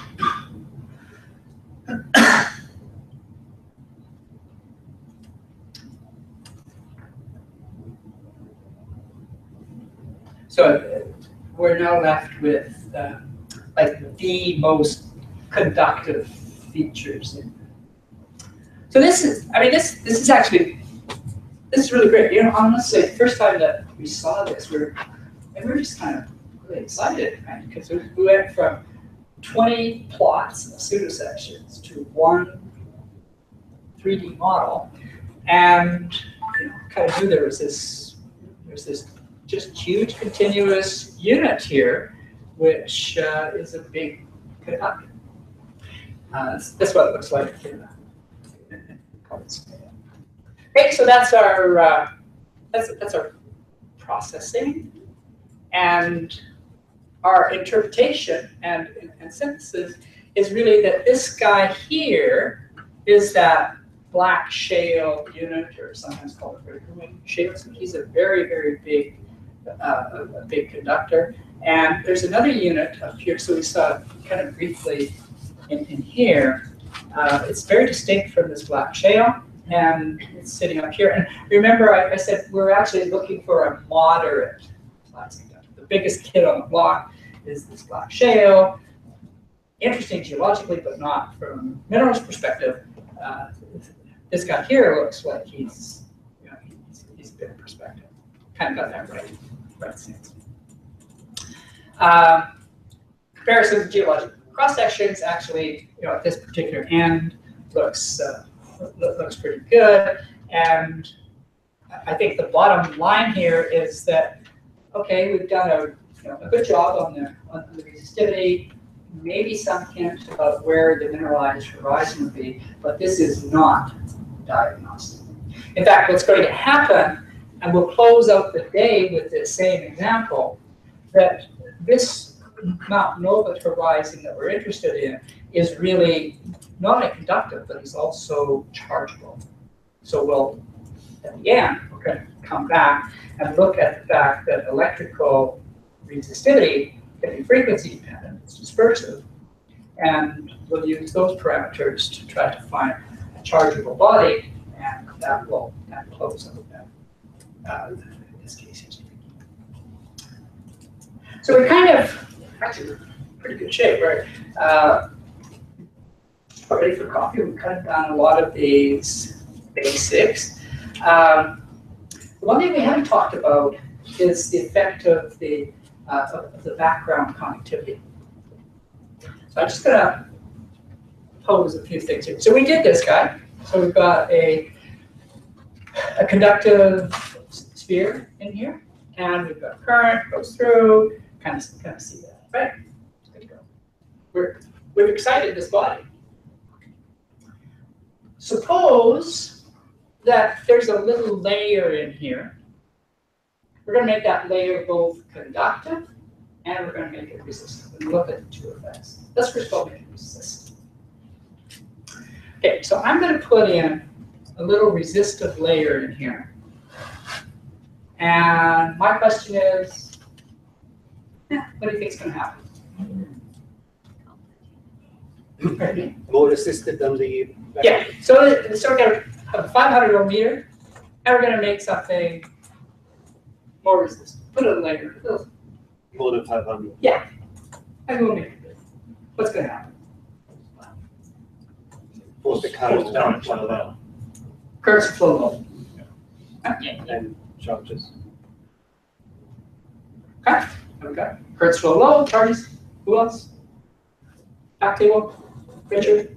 Go down. Yep. Okay. Good. So we're going to put in a resistive layer.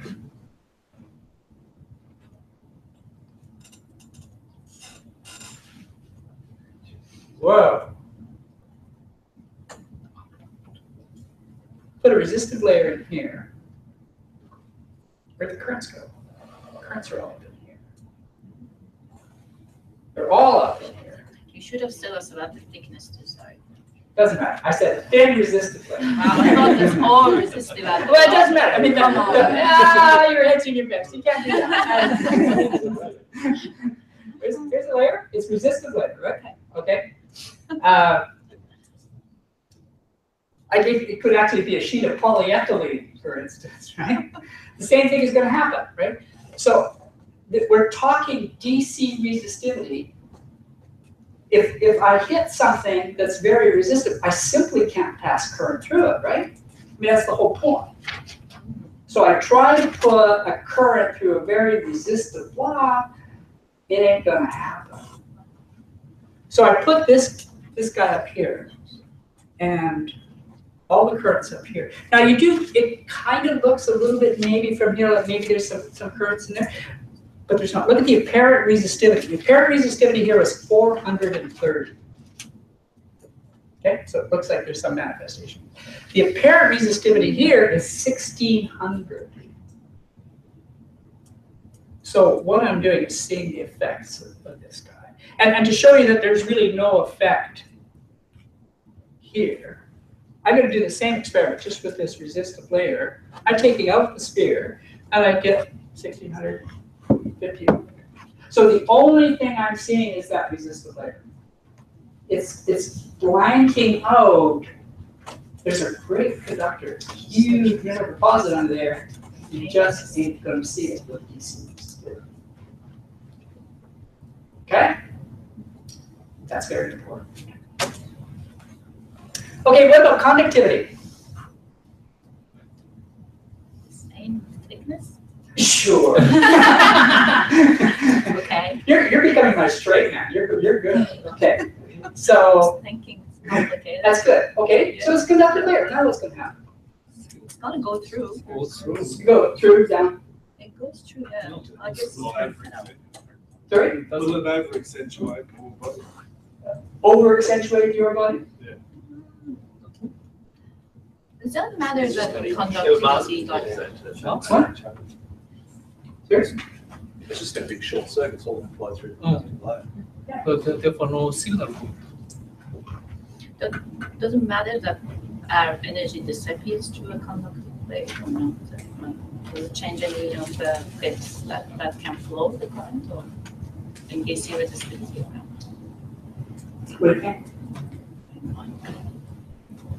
It's average sounding, right? So.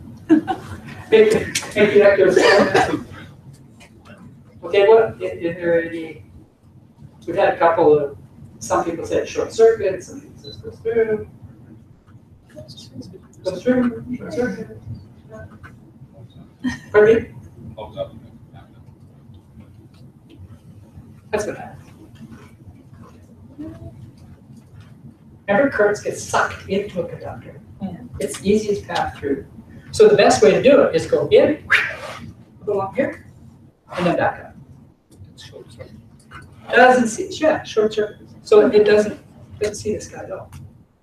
And again, to prove that, I do a modeling without the sphere, and I get 47 ohm meters. Here's, sorry, I got 47 ohm meters. Here I got 430, right? I'm seeing the sphere. Here I get 47. I'm just seeing this conductive, conductive layer. And to prove that, that's what's here. Okay. So those are two very important things. So if we have a resistive layer or something that looks like that, even just a great big crack. I mean, it doesn't take long, right? There's air. What's the resistivity of air? Anybody? Ready? Resistivity of air? Yeah, almost infinite. Yeah, sure. Yeah, actually, air does have a little conductivity, but 10 to the 8 ohm meter, 10 to 7 ohm meters. Probably about that, right? So my point is that suppose you've got you're trying to drive a current into something and you've got a crack, so half-inch crack filled with air. Trying to do this. Stability earlier. I've got a current through. Okay, so those things are really important. So let me start to kind of think what we've got here. Like, okay, DC resistivity experiment. First of all, we've got to drive currents in, we've got to excite things, and there's going to be charges on it, and then we're going to measure stuff, electric potentials are associated with that. General 3D surveys could be a bit complicated, so we're going to have to do some modeling. We're going to have to worry about the background, because we've got a really resistive layer here, it might completely shield. We've got a conductive layer, it might shield. And that's it. So the reason that we're going to end up there is, first of all, it's content. And the second is that we're going to contend with this background conductivity as well as a whole bunch of other things by introducing electromagnetics.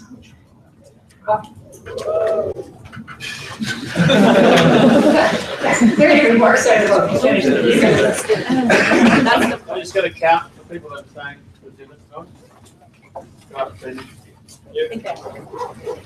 Actually didn't get that. That's slightly showed that you have those coupling things.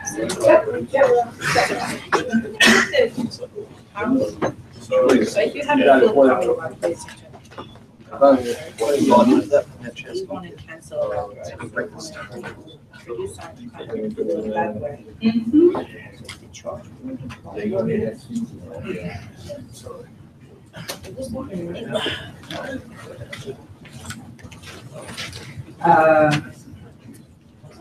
You're trying, if this was a conductor,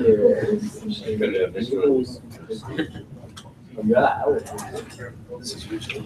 Yes. You actually trying to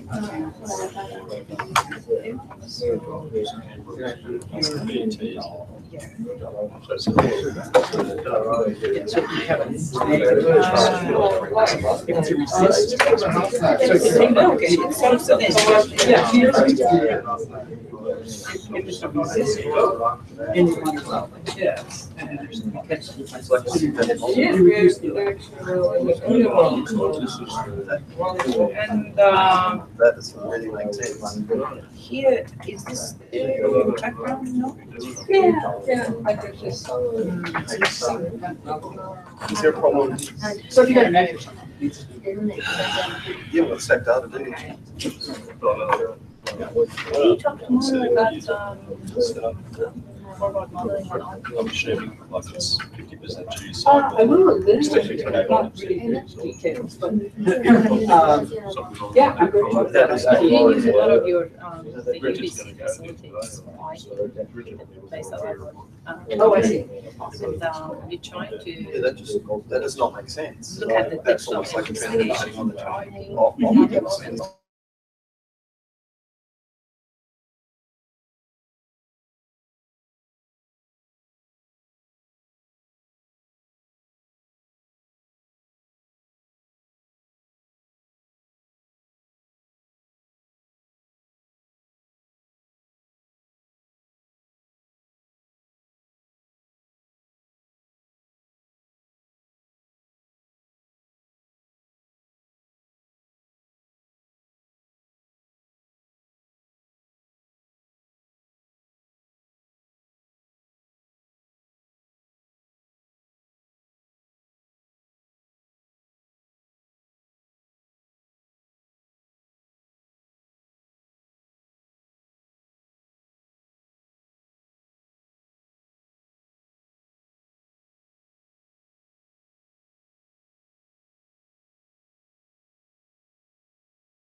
So you see when it's starting up here, see where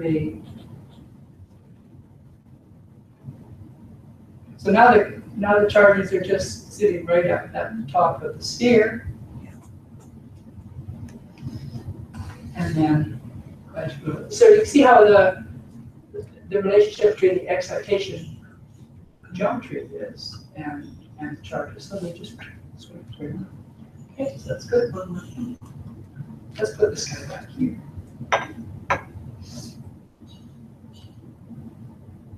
And now, so we've got this distribution here. So I've got positive charges there, negative charges there. And if I look at the apparent resistivity, you probably can't see that, but it's 107. So it's 107 as I do it that way. But now I'm going to take my M electrode, or my potential, and I'm going to move it like this. So it's sitting up over here, and it's 105. So it's a little bit less, but you can see that. And the reason for that is that they're a little bit farther away from those positive charges. And now what happens if I move it way over here? It's actually less than 100. So it's 95. So here's like my apparent resistivity is less than my background. So this is the same kind of thing that we saw before, but it's simply just because here's the charges that's built up with the excitation. Here's my electrode. I'm actually closer to these guys than to those guys. It's like a no-brainer. Right? Good. Okay, so anyway, you can play around. And as I said, you do that by first thinking, asking the question, and then see what the answer is. Okay. So we're now going to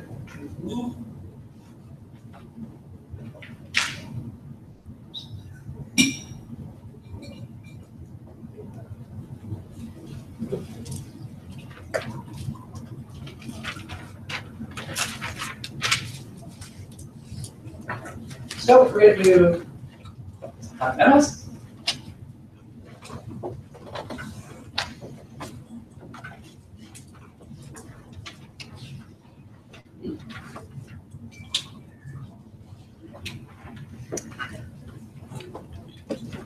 So why do we want to do this? Well, part of it was for the reason that we just talked about. Maybe you got large areas to be covered, 100 kilometers.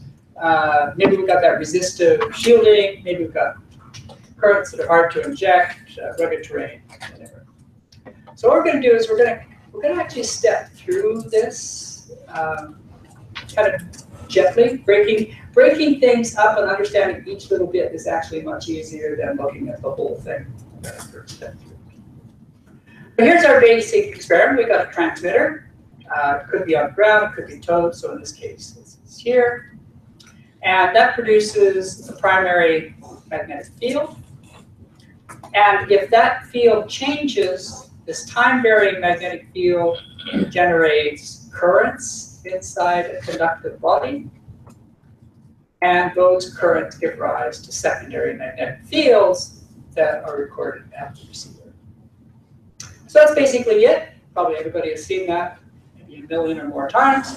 But what we're going to do is kind of look at things just a little bit slower and more carefully. So first of all, we'll look at the transmitter. There's maybe a transient waveform, a time domain, and then a harmonic. In general, when people are introduced to electromagnetics, and certainly this was the case for me, and if you look at Warren Holman, the case will also be the same, you first of all do frequency domain work. You learn everything from frequency, and then the time domain is like, okay, well, that's something different. You kind of start to go back to. Now, we're not going to do that. Frequency, time, by the time you leave today, you will realize, like, these guys, there's really nothing very, very different about them. And if you understand things in one domain, you understand it in the other. The thing that's not usually done is to make that, ground that understanding first in the time domain, and then go to frequency. So that's what we're going to do. So here's our equations. We're going to be working in a regime, it's called the quasi-static regime. And all that means is there's a term in this second equation which actually is called a displacement current term. And we're just going to neglect that at this point. So that's going to be fine for the things that we're going to do. If we do GPR, then we've got to have this guy here. So now our equations look like this in time and at this in frequency. Let's first look at Ampere's law. Again, everybody's familiar with this, and it basically says that if you have a current, that gives rise to a magnetic field. And the curl here is that curl operator. It just means it's there's some circulation that is associated with it. So you're familiar with this. You've got a wire. Then there's a right-hand rule. Just put your thumb in the direction of the current. Wrap your fingers around, and there's the magnetic field that's completely circular. If you take this current and you loop it in on itself so that you've got a loop of current, then the magnetic field lines look like this. And in fact, they actually look kind of like a magnetic field lines of a magnetic dipole. Take your bar magnet, you put it in there, have the same kind of field lines. The expression for the magnetic field is given by this. There's two important parts. One is the magnetic moment, that's sort of the amplitude of this guy. And that is, in this case, related to the product of the area of the loop times the current. The other thing that's important is that the fields fall off geometrically as 1 upon RG. So those are the two things to take away. Here's your directions, amplitude, and strength. Second is Faraday's law, which tells us that a time-varying flux, okay, magnetic, B is really properly the magnetic flux density. That's kind of what it belongs. Generally, we just often casually refer to it as magnetic field, but it's a flux density. And what this says, if I change B with time, then I'm going to have an electric field, which is also going to be circular. Interesting thing about there's a minus sign up here that's due to a guy by the name of Lance. So this kind of gives us how E fits in, but we're generally interested in the currents, and so we'll introduce Ohm's law that looks like this. So our idea is we've got time-varying magnetic fields. Those generate an electric field everywhere. But if you happen to be in a region that's got a conductor, then you get currents in there. So again, you've probably seen how all this works. So here's a little circuit. We've got a coil hooked up to a voltmeter. It's got a little bulb in here. And here's a magnet sitting there, nothing happening. Here's the north pole and south pole of the magnet.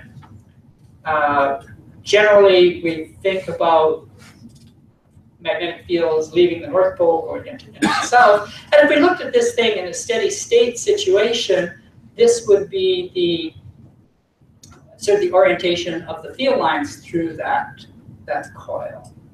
The thing that is really of interest is something called the magnetic flux. And that's simply just the integral of B dotted with normal over whatever area that we've got here. So in this particular case, phi sub B the flux. It's just a constant.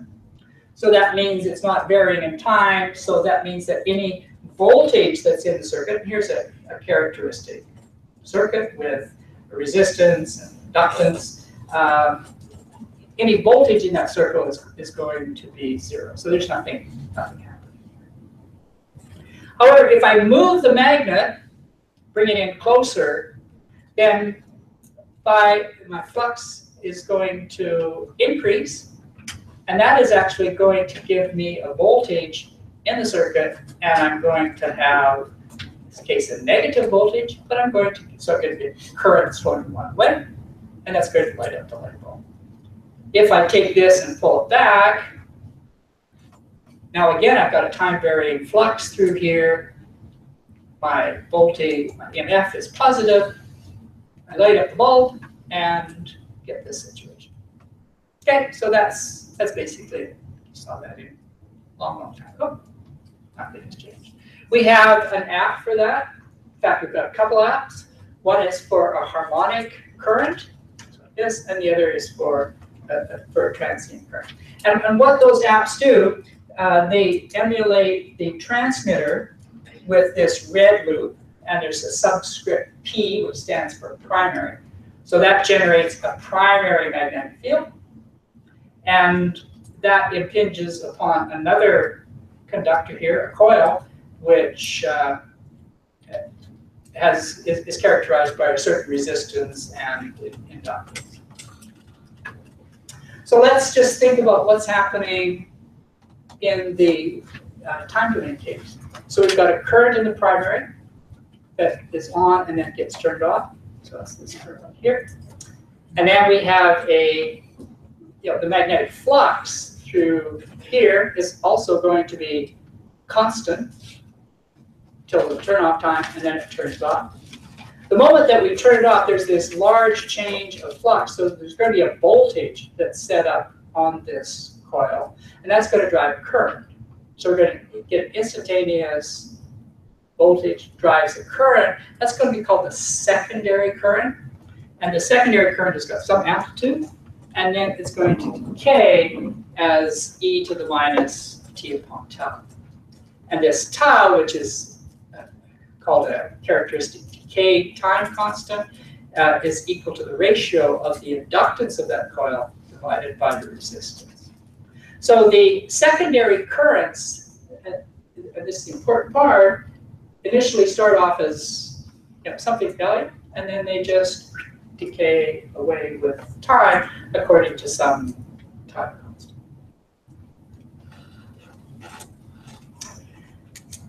Our circuit model is looking like that. So here was the tau. The response function for a time domain is just really that decay of the current. It's just telling us how those currents are behaving. In this case, it's very simple. It's just e to the minus t upon tau. And depending upon whether you've got something with a short time constant or a long time constant, we get different curves here. So this is a log linear plot. So this is time, and this is log. So that take the log of that, straight line. If you plotted it as just a response as a function of time, you get these sort of really quickly decaying curves. So when you're out looking at a time domain curve, for instance, this is the kind of thing that you would be sort of generally seeing. So that's our response function for time. What about harmonic signal? Now, we've seen what happened to a transient pulse. What's going to happen now when we have this guy here? The big difference here was that we turned this off so there's an immediate change in that flux and then everything decays. This guy is a bit more complicated because he's continually changing the flux. So there's always some kind of input driving it. And then you just need to kind of come to grips with how that works. If we do this, so here's our primary current, and that's going to be denoted by this red line here. So that's our primary current.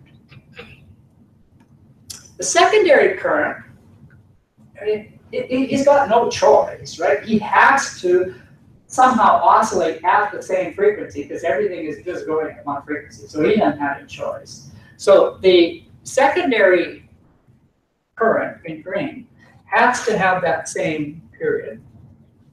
But he can change it two ways from the primary. One, he can change his amplitude. And the other is that he could change in phase. So there could be a bit of difference in the time that the primary reaches maximum and the secondary. That's it. Those are the only things he could change. And the other thing is that I could take this guy and I could kind of decompose him. And you can see that just by eye. He could be partly something called basically in phase with this. So I could write this guy here as something that kind of starts up here and then goes down, so you'd be in phase with that. And part that is out of phase. So it's like I've got a primary field over here, and I've got a secondary field that's kind of going like this, right? But then I could take this secondary field and I could write, there's a part like this, right? And then there's another part that's, okay, that's the best I can do. It's still before me. Okay, so, but you got it, right? So I take this green, I decompose it. How do I do that? I can do that mathematically. So here's my primary field, it's cosine. Here's my secondary field, it's cosine omega t, but it's got some phase shift. So I can decompose this into something then that looks like this. So there's a part that varies as cosine omega t, and there's a part that varies in sine. And what we're going to do is to take this part here that varies as cosine omega t and say, oh, that's the same as the primary, so that's in phase. Or we sometimes call it real. In phase, real, and same thing. Similarly back here, this part varies with sine, so that's out of phase. Sometimes we call it the quadrature. Sometimes we call it the imaginary. Here's one of the places where people start to get confused, because you're coming along and you're talking about the real and imaginary fields, and some geologists look at you like, wait a minute, what are you smoking, right? So, but it's even just as bad, quadrature thing.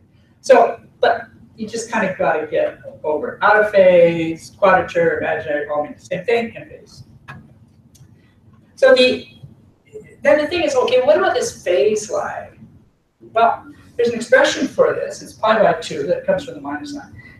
This quantity here, frequency L R, this quantity is the induction number. So we're actually, you can see that the phase really just depends upon this number. It doesn't depend on, as long as you have the same omega L upon R, you're going to have the same response.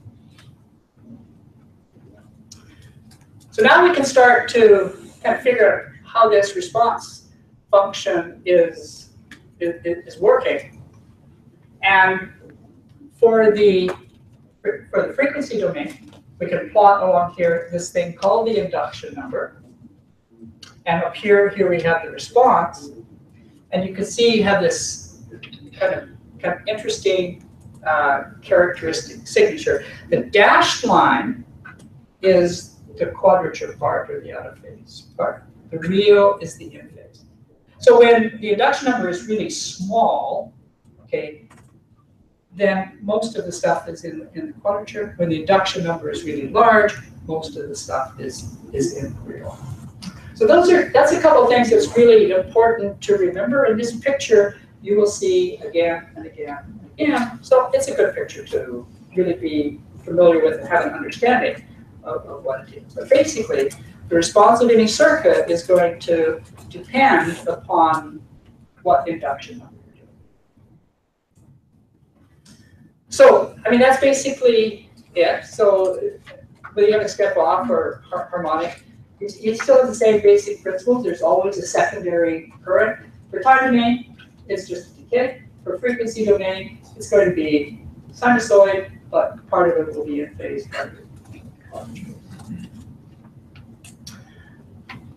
Okay, so the secondary magnetic fields. Now we're back to Ampere's law. So we've got currents in here, generates magnetic fields. What about receivers and data? Receivers, we could measure the B field directly, could have a flux gate. And then also, this is a field, so it has 3 components. You could also measure dB/dt of a coil. And so that basically measures the voltage. And then the value that you get is going to depend upon the coupling of the coil axes with the magnetic fields and stuff like that. So you can measure either B or dB/dt. Most systems measure dB/dt, but there's more things, especially on ground-based systems, that are measuring B. in frequency domain airborne things that you're really interested in the ratio of the secondary magnetic field to the primary, and that's going to be the same as secondary voltage in this coil compared to the primary. Here's a point that's very important, and it hits not only here, but comes into play in a whole bunch of things. And that is really the whole issue of coupling. So remember, we wanted to, we're interested in flux. So suppose for a second that this is your transmitter, and then you've got another coil coming through here. Then if your coil is situated like this, you've got kind of maximum flux that's coming through here. So you've got really good coupling. Okay? So if I change the curves here, I'm going to increase curves. If I put the coil like this, however, now my magnetic fields are coming up like that. I've got no magnetic field that's crossing that coil, so I've got really poor coupling. So I'm not going to get much signal. So coupling is important, and it really depends upon the orientation of your receiver compared to the primary field. Coupling actually happens in two situations. One, here's our transmitter, it's got to couple with the target. And then the second is, if we've got any current in the target, it's got to couple with the receiver. So there's two issues. So with that, we're now able to put together the kind of iconic equation that exists for frequency domain systems. And that is, you're going to measure the ratio of secondary to the primary. So here's how it's working. So here's our basic experiment. Here's our transmitter. Here's our conductor. And here's our receiver. We're going to replace everything with loops. So we've got a transmitter loop that looks like this. Then that is going to couple with the body.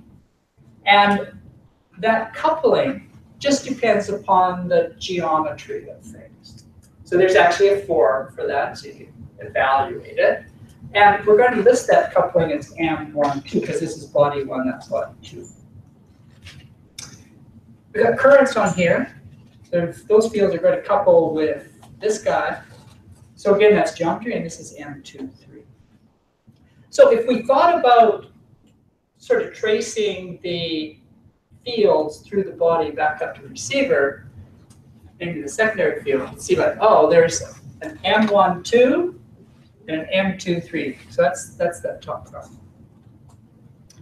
The primary field just goes like this, so it's just going from here to here. So there's a coupling M1, 3. So you can see this first part of here, that's just coming from coupling.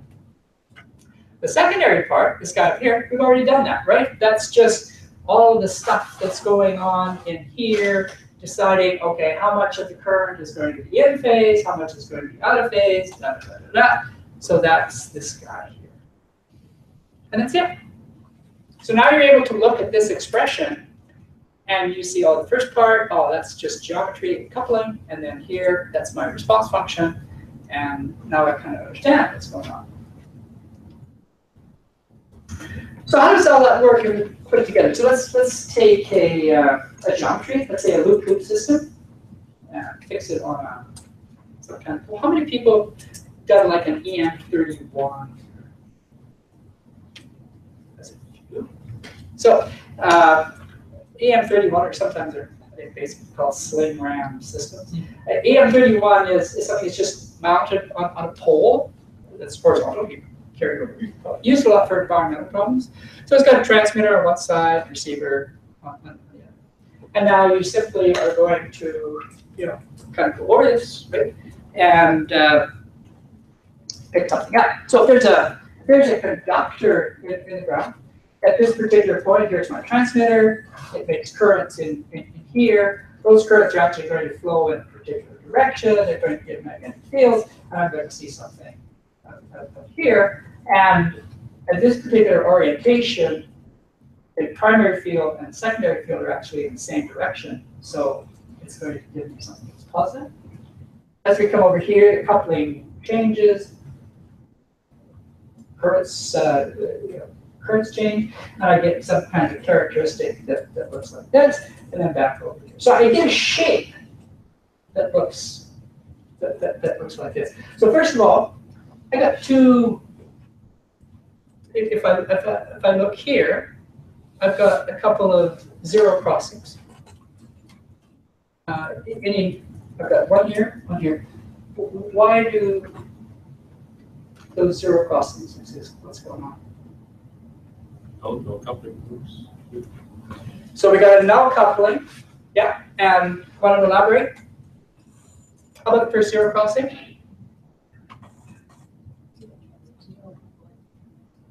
Pardon me? Oh, so we got two. No, the coupling is the transmitter and then the receiver. Right. Okay. So we got two null couplings. One is when the the transmitter is directly over the coil and no flux going through there. Right. The other is when, even though you got currents in there, it's null coupled with the receiver. So that kind of gives rise to this characteristic shape. And it's a good exercise for you to kind of go through and then just try to figure out, okay, which way is the current going where, and see if you can actually sketch this up.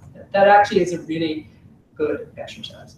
The other thing is that the red and the black lines here are kind of coalescing, and the red was the imaginary part, black is real. And the reason that they are the same is that we're actually at an induction number of 1, and those two things are the same. If I had operated at a lower frequency, so I've got a lower induction number, the interesting thing is I see exactly the same signature because that's all coupling stuff. So it's like up, down, up. But the ratio of the quadrature to the real is changing. So here, the imaginary part is actually larger than the real, and you can see why that is here. If you look at induction number 0.5, the red curve is multiplied. If you go the other way, induction number 2, now you're over on this side, and you see that the black is larger.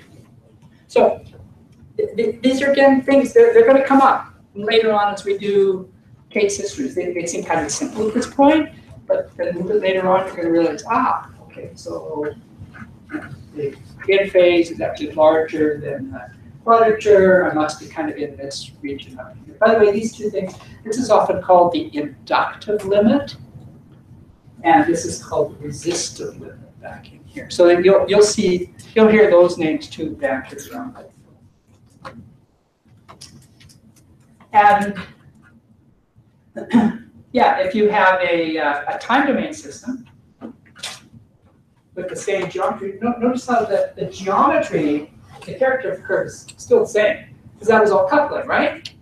But now we're in the time domain, and now we've got things that decay. And so all that happens is you keep the same shape, but at early times you get a high value, and at later times it decays. So no difference in shape between the frequency or the time.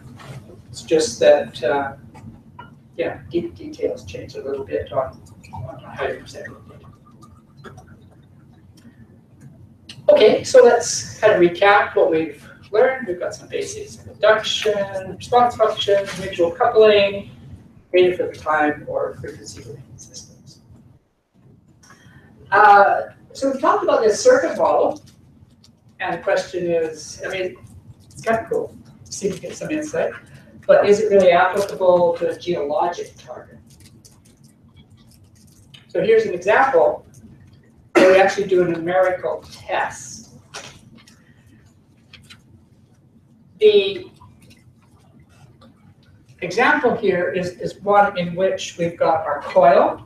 So here's our little wire loop, and we've got a transmitter, and we get this. Here's our response function that we obtained, which we saw before.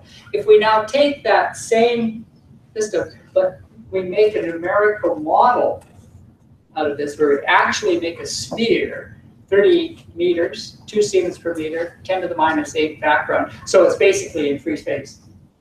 And have a transmitter that's sitting up 20 meters above the Earth, we actually get a response function that looks like this, which is really very similar to what is going on here. So what this is doing is kind of confirming that, okay, the insight that I'm getting just from a simple circuit model, I'm probably going to be able to do some things that are going to keep me on the right track. I want to make a comment about this guy here, because this has been what I think is one of the really nice developments in the SIMPEG, and Lindsay gets a lot of credit for this guy. This is a two-dimensional cylindrical modeling algorithm, which is now made available. It's open source. And it allows you to do a forward simulation on anything that's got a cylindrical symmetry. Handles both conductivity and permeability. So if you imagine that you've got a sphere here, at depth, and if you had a transmitter that was completely symmetrical, that you could make a conductivity model that would be axially symmetric and could be modeled by this thing. So that's open source. It's available on our system, and there's a couple of papers that have been written about this. Actually, one of the, I don't know whether people are concerned about magnetic permeability and pipes or things like this, but this actually allows you to handle some casing problems, which is a little bit all the rage these days. And SCG is they're trying to use existing infrastructure to funnel more current down into bodies. So what have we learned? Well, we've got an additional thing that our coil, insight from our coil actually provides something that might be physically real. So the thing that we haven't yet accounted for is the background Earth. We've got to get energy from our transmitter to our object, and we've got to get the energy back again. So we need to contend with what those propagation effects are and how they are affecting the data. So the question is, okay, how do EM fields and fluxes behave in a conductor background?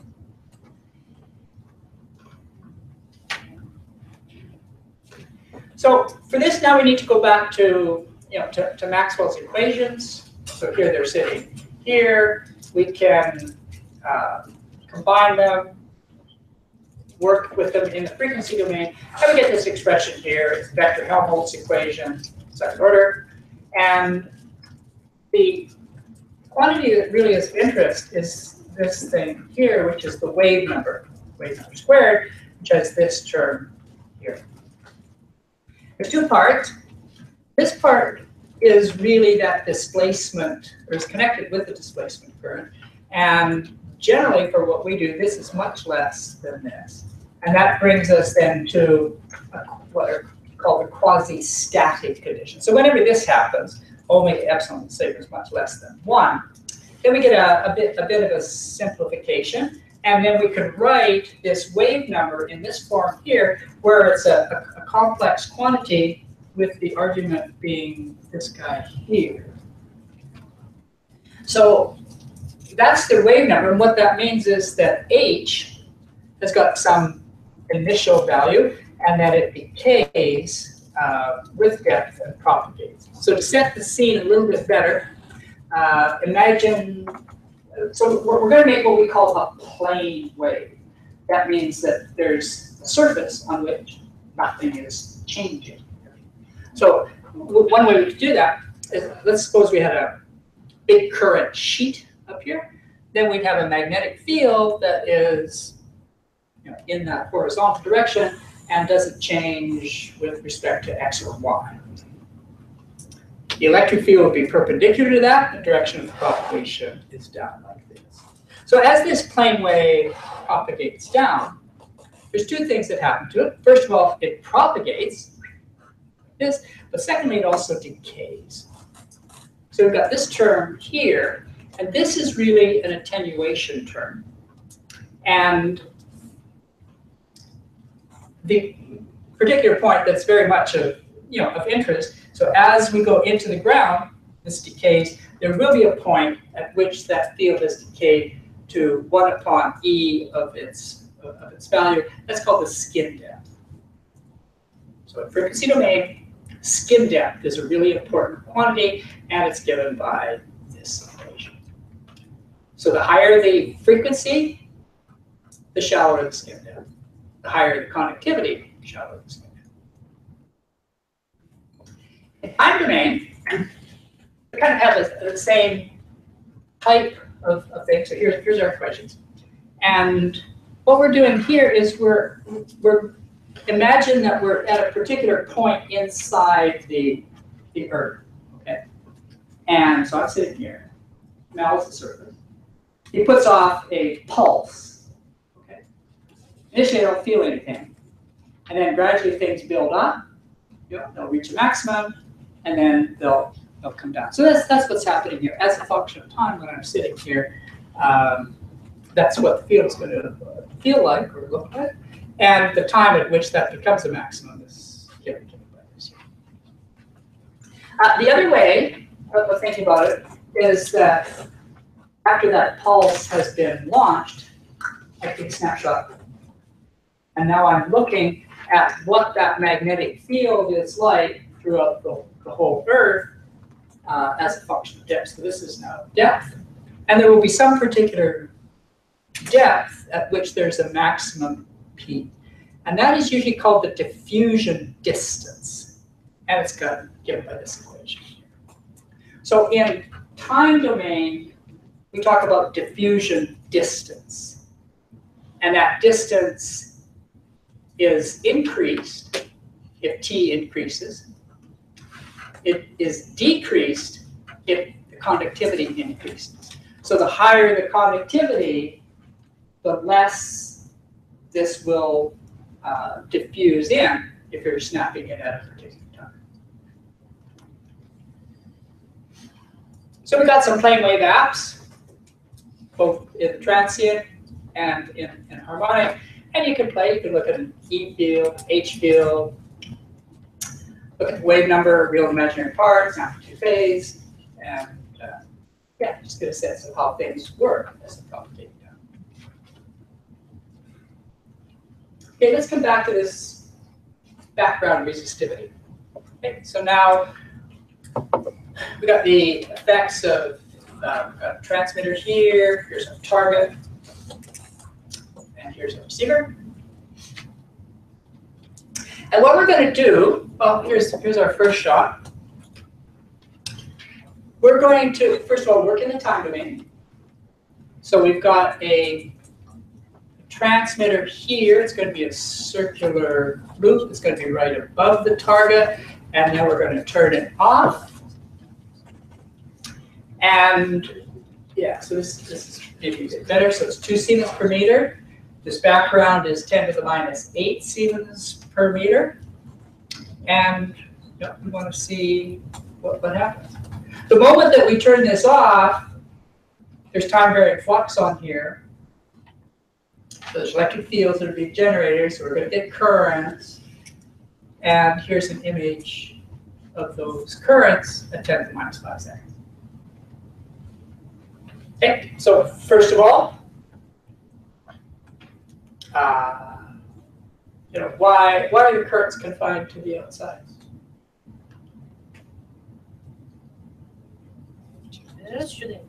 Pardon me? Well, I mean, maybe other parts. Like you can imagine, it's kind of like a circular. We're sitting right in center symmetry, so there's kind of symmetrical coming down. I mean, you could imagine that maybe there's currents all the way through the body. It's building the charger. Pardon me? It's the charger that you're building it up on the interface. Isn't that new? No, actually, in this case, there's not any charges.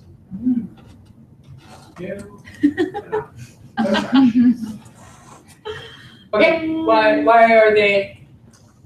Why? Or is that expected? I mean, if you had to sketch things out, I was asking you to. Oh, is this that we're coupling again, right on top? You got your receiver right on top. Yeah, actually, there's that is actually a good point. I mean, there's there's a little bit of perhaps variation up here, but really the major the major fields are kind of coming down there. They'll be a little bit weaker. So that's about what. Anything else? Why don't we see anything in here? Field hasn't diffused in yet. Right. Remember I talked about this diffusion distance? We're at 10 to the minus 5. It's a high conductivity. There's only a certain distance in here that the fields could diffuse in 10 to the minus 5 seconds. And you notice that along here, they're kind of almost the same. So that's the big thing, right? So we've got fields that are coming in onto a conductor, and they're going to be hanging out on the surface of that conductor to start with, and then later on you might see them diffuse. We're not going to look at that for now, but what we are going to do is to look at the effects of this background. Okay, so suppose this is 10 to the minus 8 centimeters per meter. It's like air. What's going to happen if I make it more conductive? It's going to be even less. Going to be less. And why is that? It's going to penetrate in the same time. Is that right? With the skin types. Okay. Yeah, you got lots of right things. Yeah, I mean, you may have. It's not current. It's not any more charges I've had. Right. It is not charges. We're so done with charges. Like, okay, that was before coffee.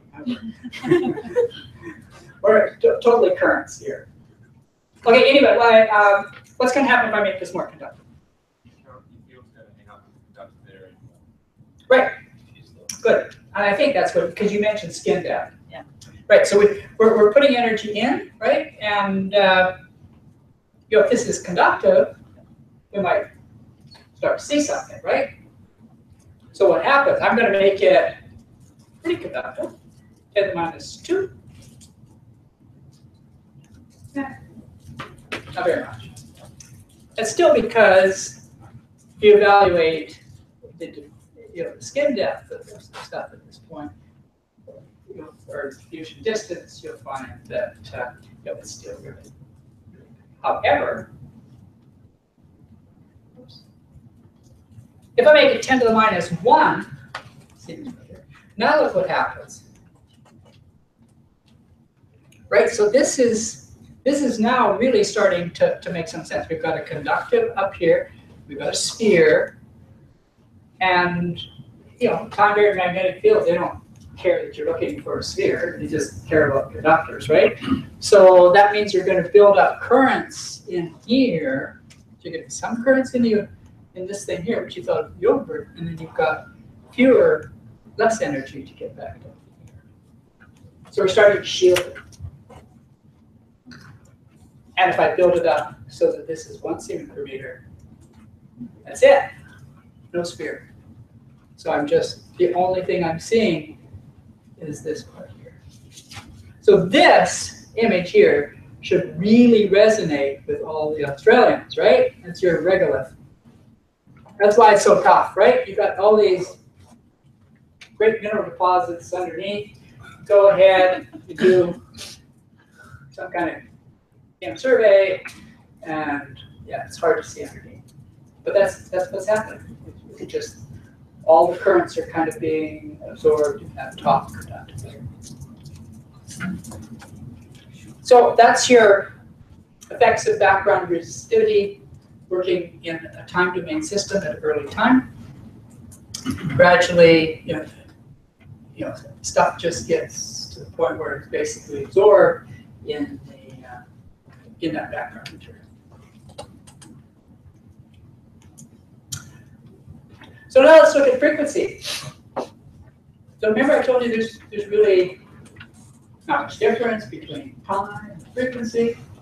I'll accentuate that here because now we're going to look at a fixed frequency, 10 to the 4th hertz, so now it's a really high frequency.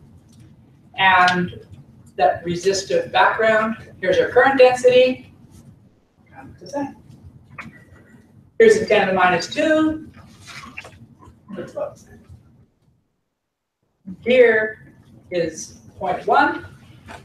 Now you see it starting to shield up there. And here is, let's see it from here. Same, right? Frequency, time, formulas are the same, everything's kind of the same, intuition's the same. But as I said before, building up your intuition in time domain is much better because these currents, they're actually factored into a real and imaginary parts. Things are a little bit more complicated, but at this level, everything happens exactly the same. So here's our effects in frequency domains. As I said, they're just the same as they were in time. So let's recap what we've learned. And yeah, so we've got kind of all those basics and realize there's a need to account for some losses. And so we're ready with field examples. So what do we got for today's case histories, which might not get entirely through, but we've actually already done one. So we've done minerals for DC resistivity. Buprenon, who's here has worked with buprenon? Anybody? Oh, that's interesting. So in Adelaide, there must have been like 6 people who put up their hands. There's a time domain. So this is for water issues. It's frequency domain water, inductive source, time domain water, inductive source. Then we're going to look at a helisound case history at a place called Lalor. There is a very nice case history. We might have to postpone that till tomorrow, where we do surface horizontal loops, borehole receivers, and actually go through a cascade of potentially different circuits. So that's Magdalena. Unexploded ordnance, we have a case history and also an example of this. Steve Billings is going to come here tomorrow and actually give a nice sort of background introduction about unexploded ordnances and how things work, but all the stuff that you learned today with respect to inductive source inducing time domain fields in a confined object will be applicable. There's, for a grounded source, we've got a couple of them. The one that people seem to like in Adelaide, we're presenting it here too, is something that actually does grounded source at a bit larger scale. And this is an area in India in which they're trying to find sediments under a basalt overlay. Methane hydrate, we have a case history. I'm not sure that that's really huge interest here, but we'll see. It's a nice case history. We also have tutorial information about seafloor EM and and de-risking and stuff like this. MT, we'll use geothermal example in Iceland. Ground penetrating radar, not sure that we'll get to. And then IP, both for mineral deposits and potentially for landfills. So these are all things that we have at our disposal. We'll definitely get through most of them. There might be a couple that would be left for more and how. Because there's no, the last thing I want to do is to rush through data so fast, like, okay, we have the data done, but nobody understood anything. So take it at the rate that, especially if I go a little bit fast, just hold me down there. So let us now look at some inductive sources and some case histories.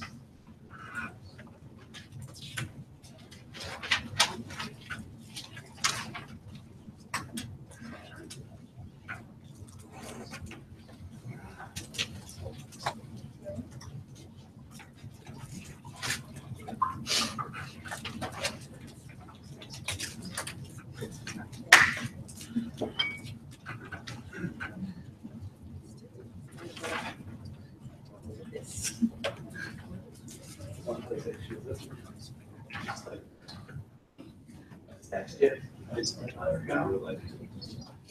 is a big file for those people who are brave enough to print out the notes. Oops. I can kill it.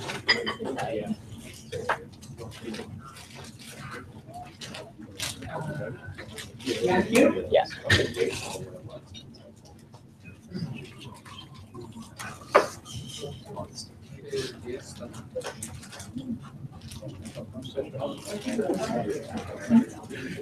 Oh, command option. Yeah. That's why I was in this. I was in there. 300 No, I work here. I go, we have servers in there, virtual machines on servers. You don't have to be honest. My boss can grab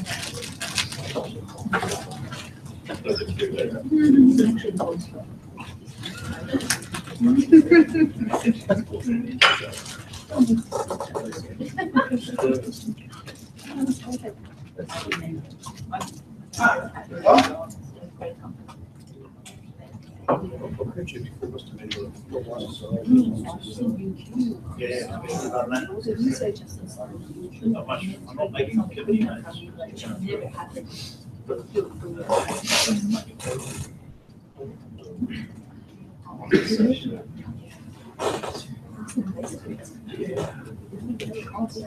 looking for some control sources and stuff.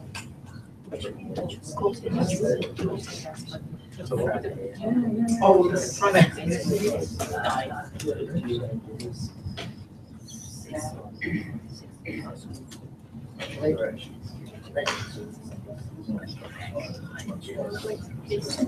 2 years ago. Oh, there you go. Is that the PowerPoint? That's just, oh, okay, that's good. Facts.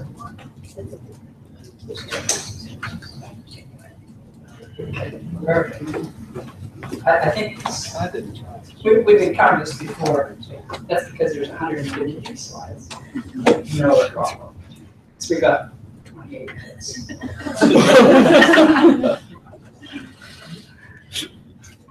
Yes. Okay. Motivation. We've already given it. Large areas, shielding, perfect terrain.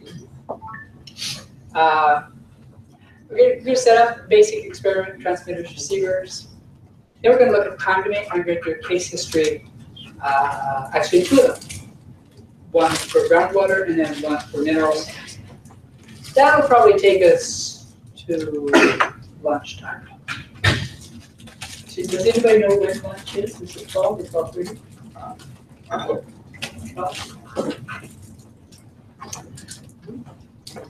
Okay, you're faced with a practical problem. You know, here's your important questions. What's the target at the surface of depth? Usually pick 1D, 2D, 3D. Transmitter, location, surface, the air. My waveform, frequency or time. Always a lot of discussion about that. What's the size and orientation of my transmitter? What about exciting the target?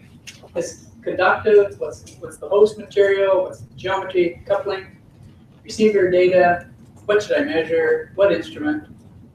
Where to collect the data? How many? How accurate? What's the depth of investigation?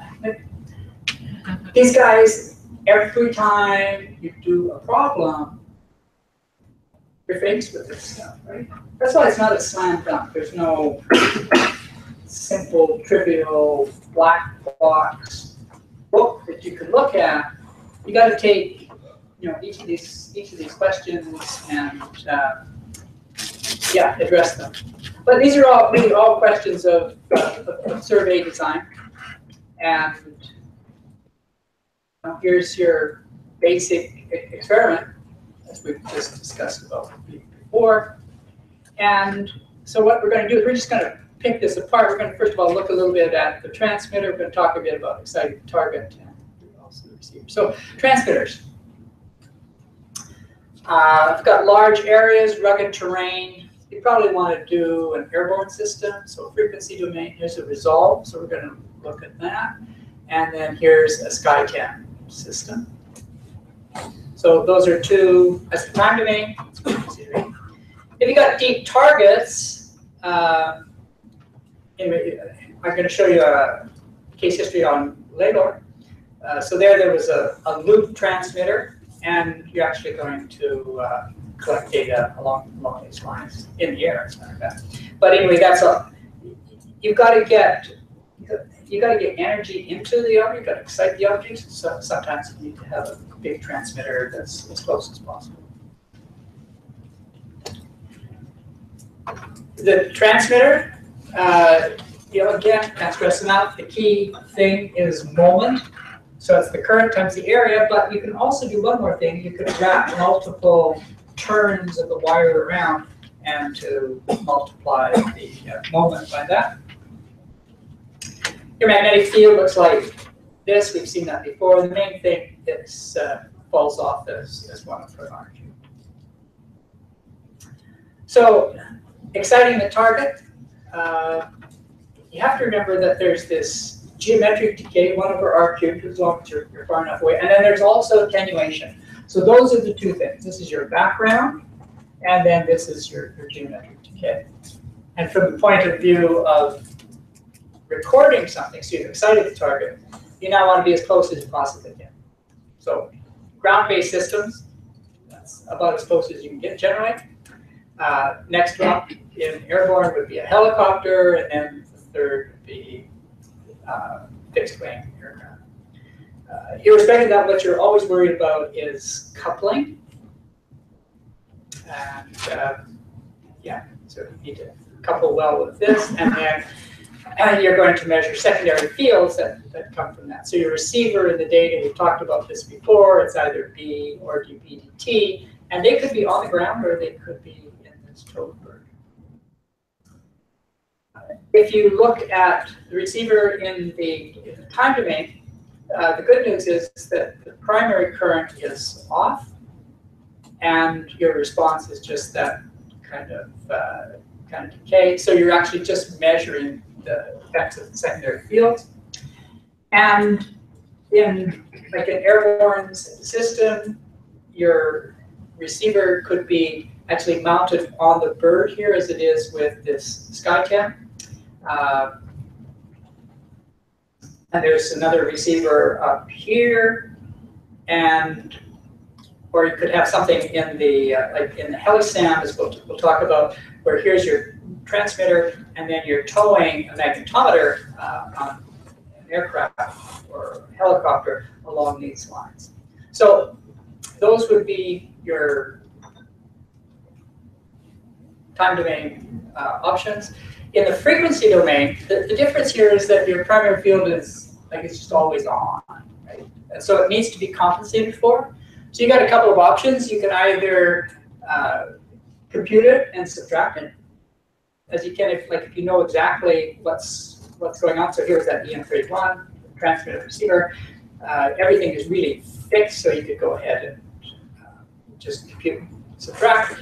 The other thing is you can have a bucking coil. Here's a resolve system, so it's got multiple horizontal coplanar loops and coaxial. But for instance, this green corresponds to a particular frequency. Here's the transmitter coil. Here's a receiver coil. They're at a fixed distance, so you know where they are. They'll actually have a little coil, a transmitter coil in here that counteracts the effect of the primary field. So here's your primary field coming into your receiver, and then you have this other little coil current that gives a flux that's opposite in same magnitude but opposite in direction as this guy, and then that means the primary fields cancel, and so there's no primary fields. You're just measuring secondary.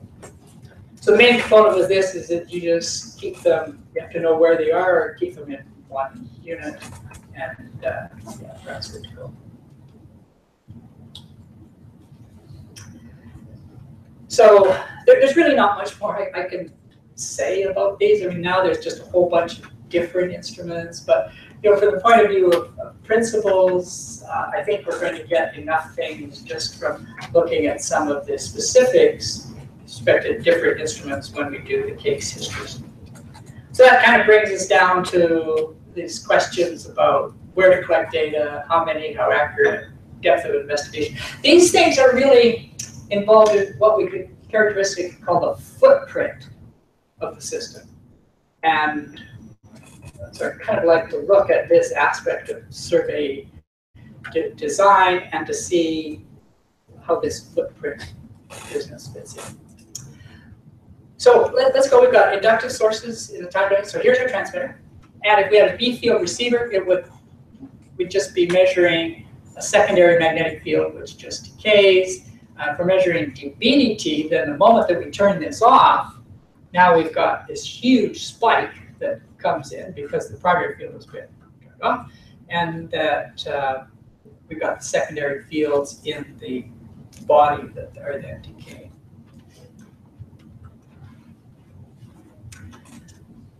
So when we're talking about footprint, the essential thing is like, okay, where's the currents? Just like, let's say these detective movies, right? Follow the money, right? Here we're going to follow the currents. That's where all the information is. So the currents are going to depend upon the transmitter, they're going to depend upon waveform, time, frequency, and they're going to depend upon that background connectivity. But what we're going to do, first of all, is do just a loop source over homogeneous root. So we've got a system that is set up that looks like this. So this dashed line represents the surface of the Earth. And we've got a transmitter. It's going to be 20 meters above here. And there's a little red dot. That's where we're going to have the receiver. So this, and then we'll have a half space. We're going to set it up so that it looks like this, and there's an app that we have that will do that. Oh, I forgot to mention it. So VMD stands for vertical magnetic dipole. So it comes from the fact that you get a loop, and then actually a loop of wire looks like a magnetic dipole, and the vertical stands for the orientation.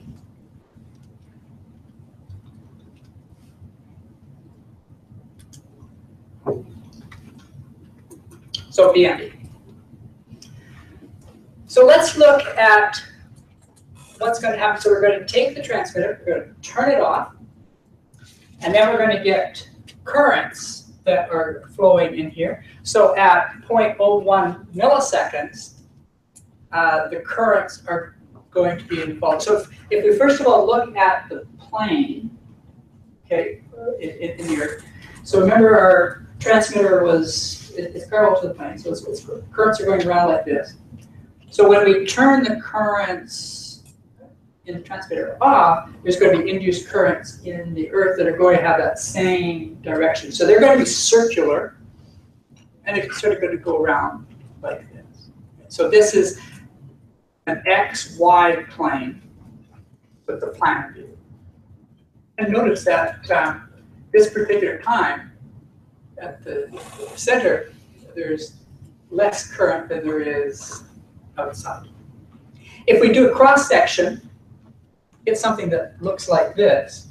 So this current going in, this is current coming out, so they're sort of positive and negative.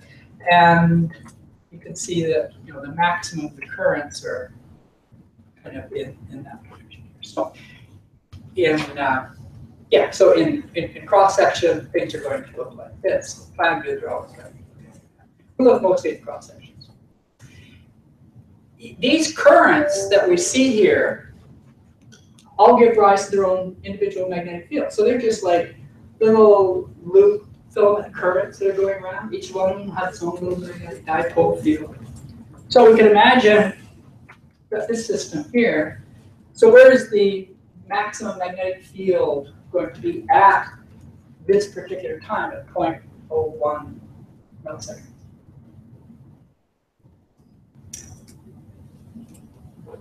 Anybody? In the middle.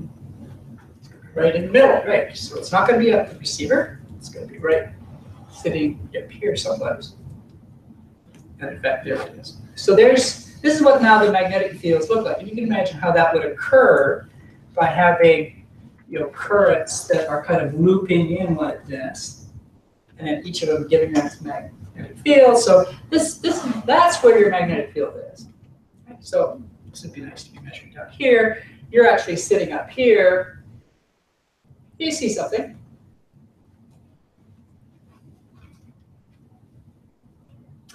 Let's now look at what happens and propagate it through time. So this would be very early. This is 0.002 milliseconds, so it's 2 microseconds. Remember we had this diffusion distance equation up here? At this particular time, diffusion distance is 18 meters. So we've got transmitter up here, turned it off, and currents are already diffusing in, diffusion distance about 18 meters. And here is the plot of what the currents look like. At a little bit later, it's at 38 meters. Later, 75 meters. 32 meters. So if we look at these things as a function of time, so we turn things off. Initially, they're kind of up towards the surface, but then the following happens, and you're probably going to hear me say this about 10,000 times today. Feel that the currents then just diffuse down and out. So these are all plotted on yellow and blue, but the amplitudes here are very different. This is 10 to the minus 7, that's 10 to the minus 8, this is 10 to the minus 9. So these currents are flowing outward and downward. There's a very famous paper by Misak Nabigyan, 1979, where they were trying to understand, like, okay, how do we kind of figure out what's happening here, like, as far as the currents and how to represent the current, so that if we're measuring a magnetic field at the surface, we kind of got an idea of what the fields should be. And it came up with this idea of smoke rings. And there was, so basically what the smoke ring did, it tracked the kind of location of where the concentration of current would be that would give rise to magnetic fields. And that's what this line is. There's a line up here of 30 degrees that comes out of Misak's work. And you can see how that, as you go progressively later in time, you could follow that, that trajectory. And it just sort of goes down and outward. So those are important points. Currents flow in the same direction as the transmitter. They diffuse outward, downward. Each transmitter has a footprint. Thing that we haven't talked about is resolution. It's kind of an obvious answer to that, and I've got the answer on the board, so I won't try to make a question of it. But the best resolution that you have for the Earth is really occurring at the earliest times. Diffusion distance is the smallest. Things are kind of concentrated up. So the early times give you the best resolution, which is right at the surface, very close as possible to the transmitter. The latest times, however, kind of give you your kind of your depth of penetration. So it's where these currents are at late times that tell you, okay, how far down am I seeing? So I think those are really, yeah, those are the kind of take-home points that you kind of get away from. Now I'm going to turn to something that's a bit more interesting. Not that that wasn't interesting, but it's even more. Okay, we're going to now go ahead and put in a couple of layers here. And we've got one layer that we're going to change the resistivity. Okay, so we've got same setup as before, 100 meter background, but 20 meters at depth for a thickness of 20 meters. We're going to have a resistivity that's either greater than the background or less than the background. And let's predict what's going to happen. Let's go with the resistor first. Remember how toasty we got. So what's going to happen? We have a resistor layer. I have trouble getting the current easy through. Okay, so difficult getting current in. Okay, good. Anybody else? It'll be transparent to the system because you've got your flux lines through. The responses from the local conductor glass get the system, the response from the system to the lights. Okay, so we got 1, 2 opinions. Anybody else?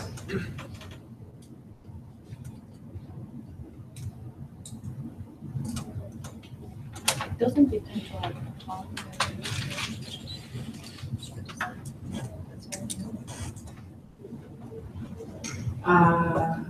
maybe we just leave it a little bit one goes through.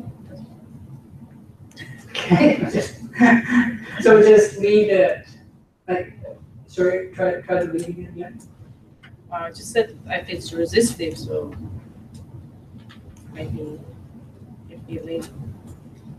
I'm just thinking about that diffusion distance. Okay, good. Okay, think about the diffusion distance. Good. Yeah. So we have more resistive. Yeah, so if it's... If we want to see it, we should probably... Good. I like I like the idea of the diffusion distance, right?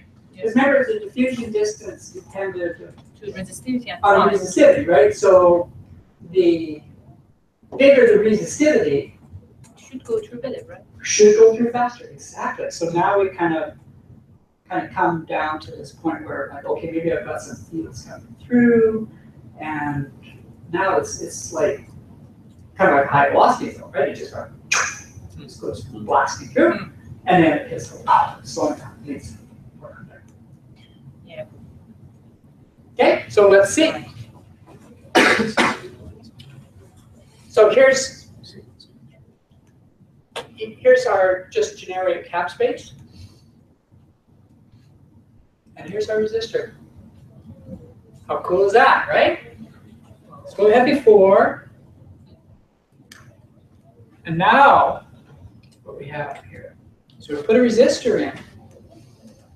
Not only do we see stuff down here, we actually see it a little bit better than we did here. Right? Because the information that's coming down is not being absorbed. And here it sort of comes down and flips through there, unattenuated, and now it hits this. So it's, when you said invisible, you were 100% correct. And this is a big, big take-home point for all this. And that is that EM is not going to see a resistor. Okay, so now it's pretty easy. Probably everybody can get it. Like, oh, okay, let's make it a conductor. So what's going to happen in a conductor?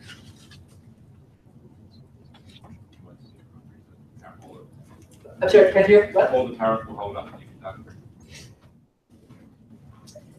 If it's conductor, pardon me? Sorry? It would be highlighted. Be highlighted, hold up in the conductor. I think those are all kind of same intuitions. So if I have a conductor, actually, really what I see is that conductor. He is now the big kid on the block. Remember, time-varying magnetic fields generate an electric field everywhere. The electric field is generated everywhere. If that piece of rock is conductive, then it has got a big current through Ohm's law. And that's what we're seeing here. So we're actually seeing this guy here preferentially to anything else that we see. And then if we make it really big, doesn't get through. So now this layer is so conductive, we just can't get through it. Could be, is checked. Okay, so that's where we are. We don't see EM, induction does not see resistors, and every conductor is a conductor, and it's going to pick those guys up. Magnetic fields can get, they change. So here's what they are for half space. Put the resistor in. Here's the conductor. You see how they're kind of concentrated in here. And here's the bare conductor. In all cases, we're just interested in what's happening right here at the red dot. So we're hoping that even though the fields are changing here, it seems to be like a long ways away, right? But we're still hoping that we're going to see some difference. And here's the results of that. So this black line is the background resistivity. So 100 ohm meters. So that's our sounding curve. So it's our signal as a function of time. If we put in that resistive layer, now the dashed line indicates the response with the resistor. And yeah, it's at least a lot different. However, if we put a conductor in, so look at this sounding curve difference. That's just about an order of magnitude. And if we put in something that's really big, then it's close to 2 orders. So from the point of view of the sounding curve, which is what you actually will measure in your timing system, differentiating between this guy and this guy is really fairly limited. So what about a conductive sphere? So let's do this. So here's an area. Each of these points will do a sounding, and then look to see. So we can plot them both in a plan view map, and we can also plot them on a cross section. So at a very early time, across here, here's your plan map. Don't really see much. Basically, that's your background resistivity, and your data just look like this. A little bit later, we're starting to see this guy come up here. Here's our profile. A little bit later, this is kind of the sweet spot. So at this time, 0.3 milliseconds, we've got a pretty high signal. Here's our profile. And then with time, things decay inside the sphere and just gradually disappear. So at very late times, we just don't see anything either on the profile or on the time. Right, so in summary, this is kind of what we've got as a function of time. Here's our time view map, so you tend to see something pretty good, especially at that particular time. And if you look at the profiles, see that early times you don't see anything, late times you don't see anything, but there's a sweet spot.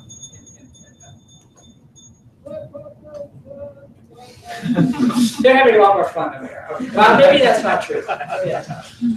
I'm not going to judge.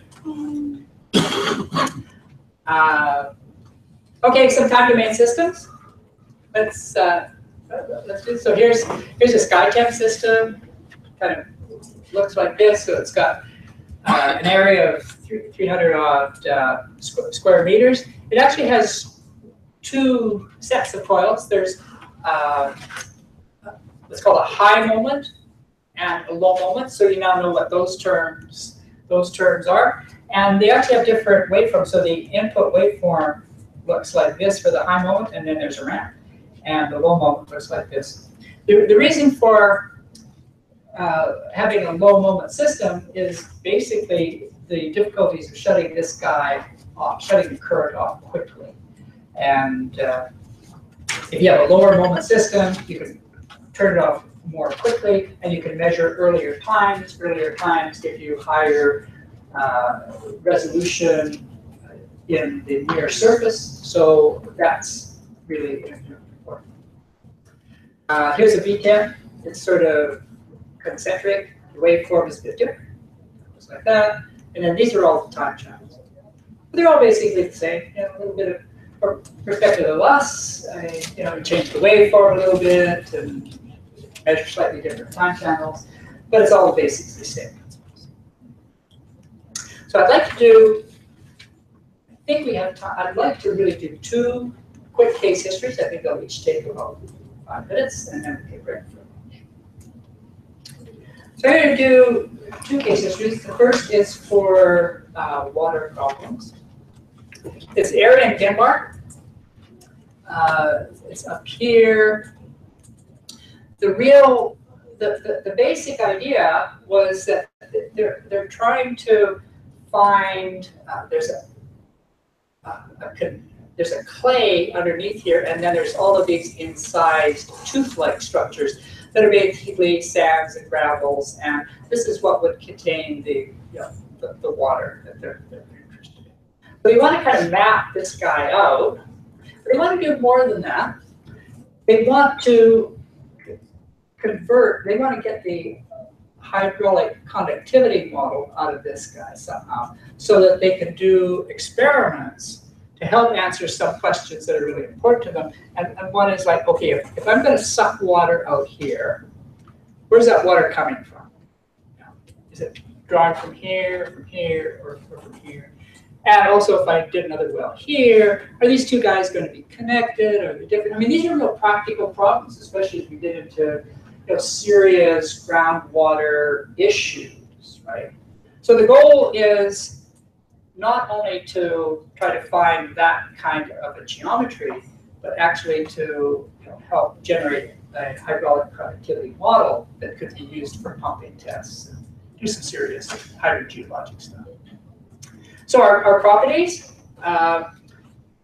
basically, we've got a whole bunch of units here, but they kind of go into 2 categories. There's clays, especially the stuff at the bottom, that are really conductive. And then there's regions up top here that infilled sand and gravel. So they've got these buried valleys that have clay underneath.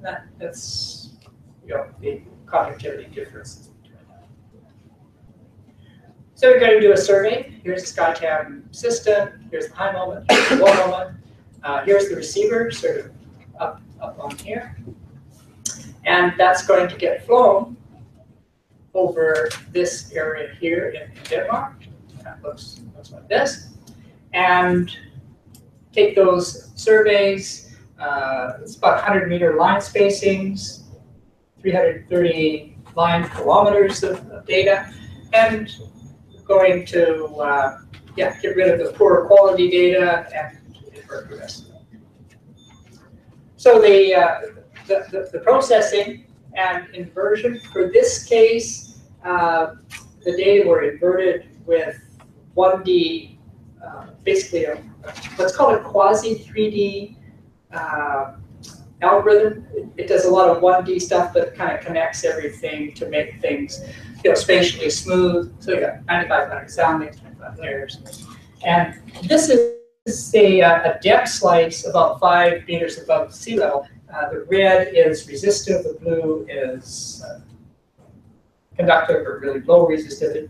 And you're interested in kind of the reds here because that's sort of the resistive regions. So that's telling you something about geometry. And then you can work with conductivity volume to get the the elevation of the depth of the of that basement or the depth of the clay, and that's indicated here by the blue being very deep inside valleys and the red not so deep. So that gives you a depth to the top of the Paleogene clay. So that is coming from the EM inversion. So that's a really important thing. The other thing that, well, that comes from that is then generate more of a geologic model that kind of got these different valleys and to try to see perhaps how they're connected, how they're cross-cut. The last thing with respect to the electrical connectivity is that now they've got a whole bunch of drill holes, and they've done some hydrogeologic tests, and so they've got an ability now to kind of do a translation from the electrical conductivity to a geologic unit, and then attach a hydrogeologic property to it. So that eventually then allowed them to have a 3D hydrogeologic model that they could hook up to something like ModFlow. So ModFlow is one of these finite difference codes that allow you to see, given a hydrogeologic model, what's going to happen when you draw water out or put water in. And when they did that here, and they had a drawdown well here and a drawdown well here, it actually allowed them to see, okay, where's that water coming? So that was, yeah, I think that was a very successful application, and B, kind of, you know, ups the game a little bit as to what the use of the geophysics is. It's not just to get a pretty picture of the electrical conductivity, but to translate that to geology and then to help in other parameters like hydrogeologic parameters.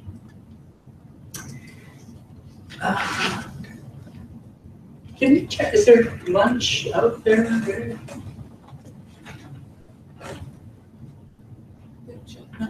Okay, good. Then, well, let's just, again, we can talk more about these things, but be nice to actually finish with the the Helicam example.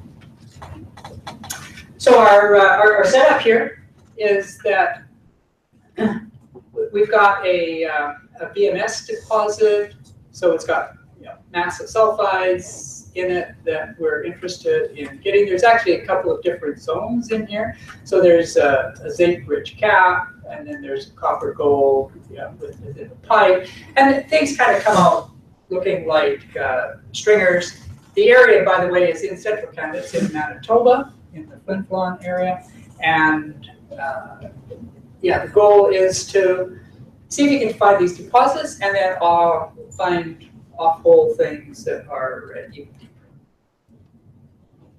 So our properties in a nutshell, we've got conductive sulfides in a resistive background, sulfides in the order of 1 meter, volcanics are about 1,000, and yeah, we want to find these things. The interesting thing is here, this is a kilometer down. So these guys are deep, and the goal is to find them. So we have here the expert now talking about here's Helicam. So here's the system. It's a helicopter, and it's a receiver to total field magnetometer, cesium vapor. The transmitter is a loop of wire that's been on the property for years, and through which multiple experiments have been done. It's a couple of kilometers on a side. And the flight lines are shown here in the blue. And so the idea is that you're going to measure the total magnetic field along these lines and try to see what you could infer. So here's the data. So we're measuring total magnetic field. So magnetic fields, doesn't matter where it's come from. So first of all, there's the Earth field. Secondly, there's, you know, magnetizable material inside here that you know, will create a magnetic field. So that's generally what the it's called the anomalous Earth field. That's generally what people are looking for in a mag survey. But then when you've got an EM component on that, you've got yet another magnetic field. So that's the BE. So this is the guy that we're ultimately interested in. So we measure the total value, the absolute value of this guy. And then we want to get an anomaly. So we're going to subtract from that the Earth field. And that's going to give us something like this. And just the same as in magnetic survey, where you get the anomalous field projected onto the Earth field. Now we have the anomalous field plus the EM field projected onto the Earth field. So basically, all the things that you learned about for mag are pretty standard here. However, here we can now change the polarity of the signal. You know, there's one time when the pulse is on in a positive, and then there's an off time, and then on in a negative time. And that actually allows us to combine things so that we can get, you know, a helisam datum. That's the EM field projected onto the Earth. Okay, so that's going to be the data for helisam. If we look at the data maps at very early times, it kind of looks like this. So it's kind of high values here. Later times, things start to take more of a general shape, and they kind of look like this. Okay, so there's sort of something very different happening between the early times and the later times. And the way these data are usually processed is that there's a recognition that, okay, there's something kind of strange that's going on here. It's probably contamination by some kind of cultural effect or whatever. Let's just ignore that, and let's just work with the late times. So that's what usually happens. You discard the early time data if it's contaminated by the infrastructure. And then in this case, just invert the later times, channel 8 to 16. And a 3D inversion is done. Interestingly enough, and this was one of the first times this happened, was that generally all of our inversions, we just start generic, and start with the half space and off you go. We weren't able to do a good job in this case because we're actually looking for, you know, some kind of a confined body. You already know from having been here for a couple of hours that if you're going to try to emulate the currents from this loop are kind of going to be going around like this. And if you're going to start with stuff that looks like that and do the inversion, you actually might have a hard time. What you really need to have is some manifestation of vortex currents that are going on in there. Okay? Anyway, so I mean, that's not a big problem. We just need to do what's called a warm start. We need to put something in there. So we actually ended up using Maxwell, a couple plates, and we just made a couple big blob conductors. Just something in there to get things started. And then we're able to get out a three-dimensional image now that looks like this. So this is a full 3D kind of a inversion of these cells, and it produces a big conductor here at depth that's a kilometer depth. It also produces stuff at the surface. So here's the conductivity at the surface, and so there's a question about, okay, what is that? Is that real? Is that an artifact or not? So to kind of find out what is the effect of throwing away those early time data, we did an experiment. So we're going to look explicitly at this. The first thing we're going to do is just take the early time data and invert them. Now, with the early time data, we're going to need to have small cells, and clearly things are happening here at a really small region. So in order to kind of really make some progress through here, we had to make a numerical grid that had much smaller cells than the light temperature, but that's fine. And when we do that, we get this pattern that goes up here. And that, of course, well, coincides, it's not of course, but it coincides with a power line that's coming through here. Another branch here, and there's maybe a couple of infrastructure houses. So what we're seeing with those early times, is a power line and infrastructure, things that are totally uninteresting from a viewpoint. But you can see how much different this inversion is from this guy here, and all of these kind of sort of artifacts that are coming in. That's coming in just from the late time. Okay, so now we've got an early time inversion. So let's take that. So we're going to capture that. We're going to put that as a reference model. And then we're going to do the whole kit and caboodle. So now we're going to use all of the times.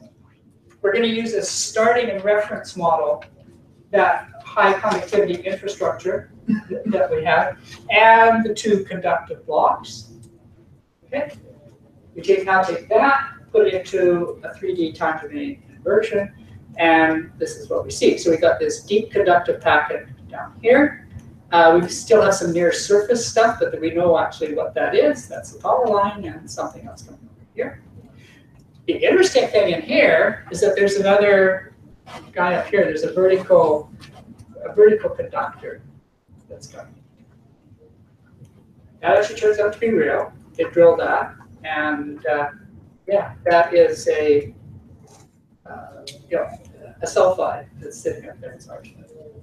So that's our synthesis here is that we found this deep conductive packet. What you're seeing here is probably kind of blurred, is sort of overlay of the geology from the drill holes as far as being the ore lenses, and yeah, it's conductive. So yeah, so really nice. A few takeaways here is that first of all, there's an importance of those early time data to not get rid of them too quickly, but actually to see what information we can get out, because they definitely improve the inversion of the late time data. And yeah, the other thing that sometimes you need something a little bit more complicated than just half-space. Something. Your near vertical conductor doesn't look very well coupled to your transmitting line there. Where I sit in the same. Yeah. I don't know where it sits sort of north, but yeah, as you go into the board, whether it's towards the center of the loop or whether it's this end of the loop. Yeah, there was enough signal, and you're just looking at a single plane of that of the inversion, but that's a good point. I mean, so other it's worked really, really well. Pardon me? So other it's worked really, really well. In other words, no, I mean, it has. I think if you looked at things in more of a maybe a 3D geometry, you'd see that, oh yeah, there is conflict. But I mean, you definitely need to have something like that in to really fit those data. So that is, yeah, I think we should break for lunch. So what we'll do this afternoon is we're going to come back and we're going to use these inductive sources, but we just in the frequency domain. And then we'll go to a grounded source for time. Okay.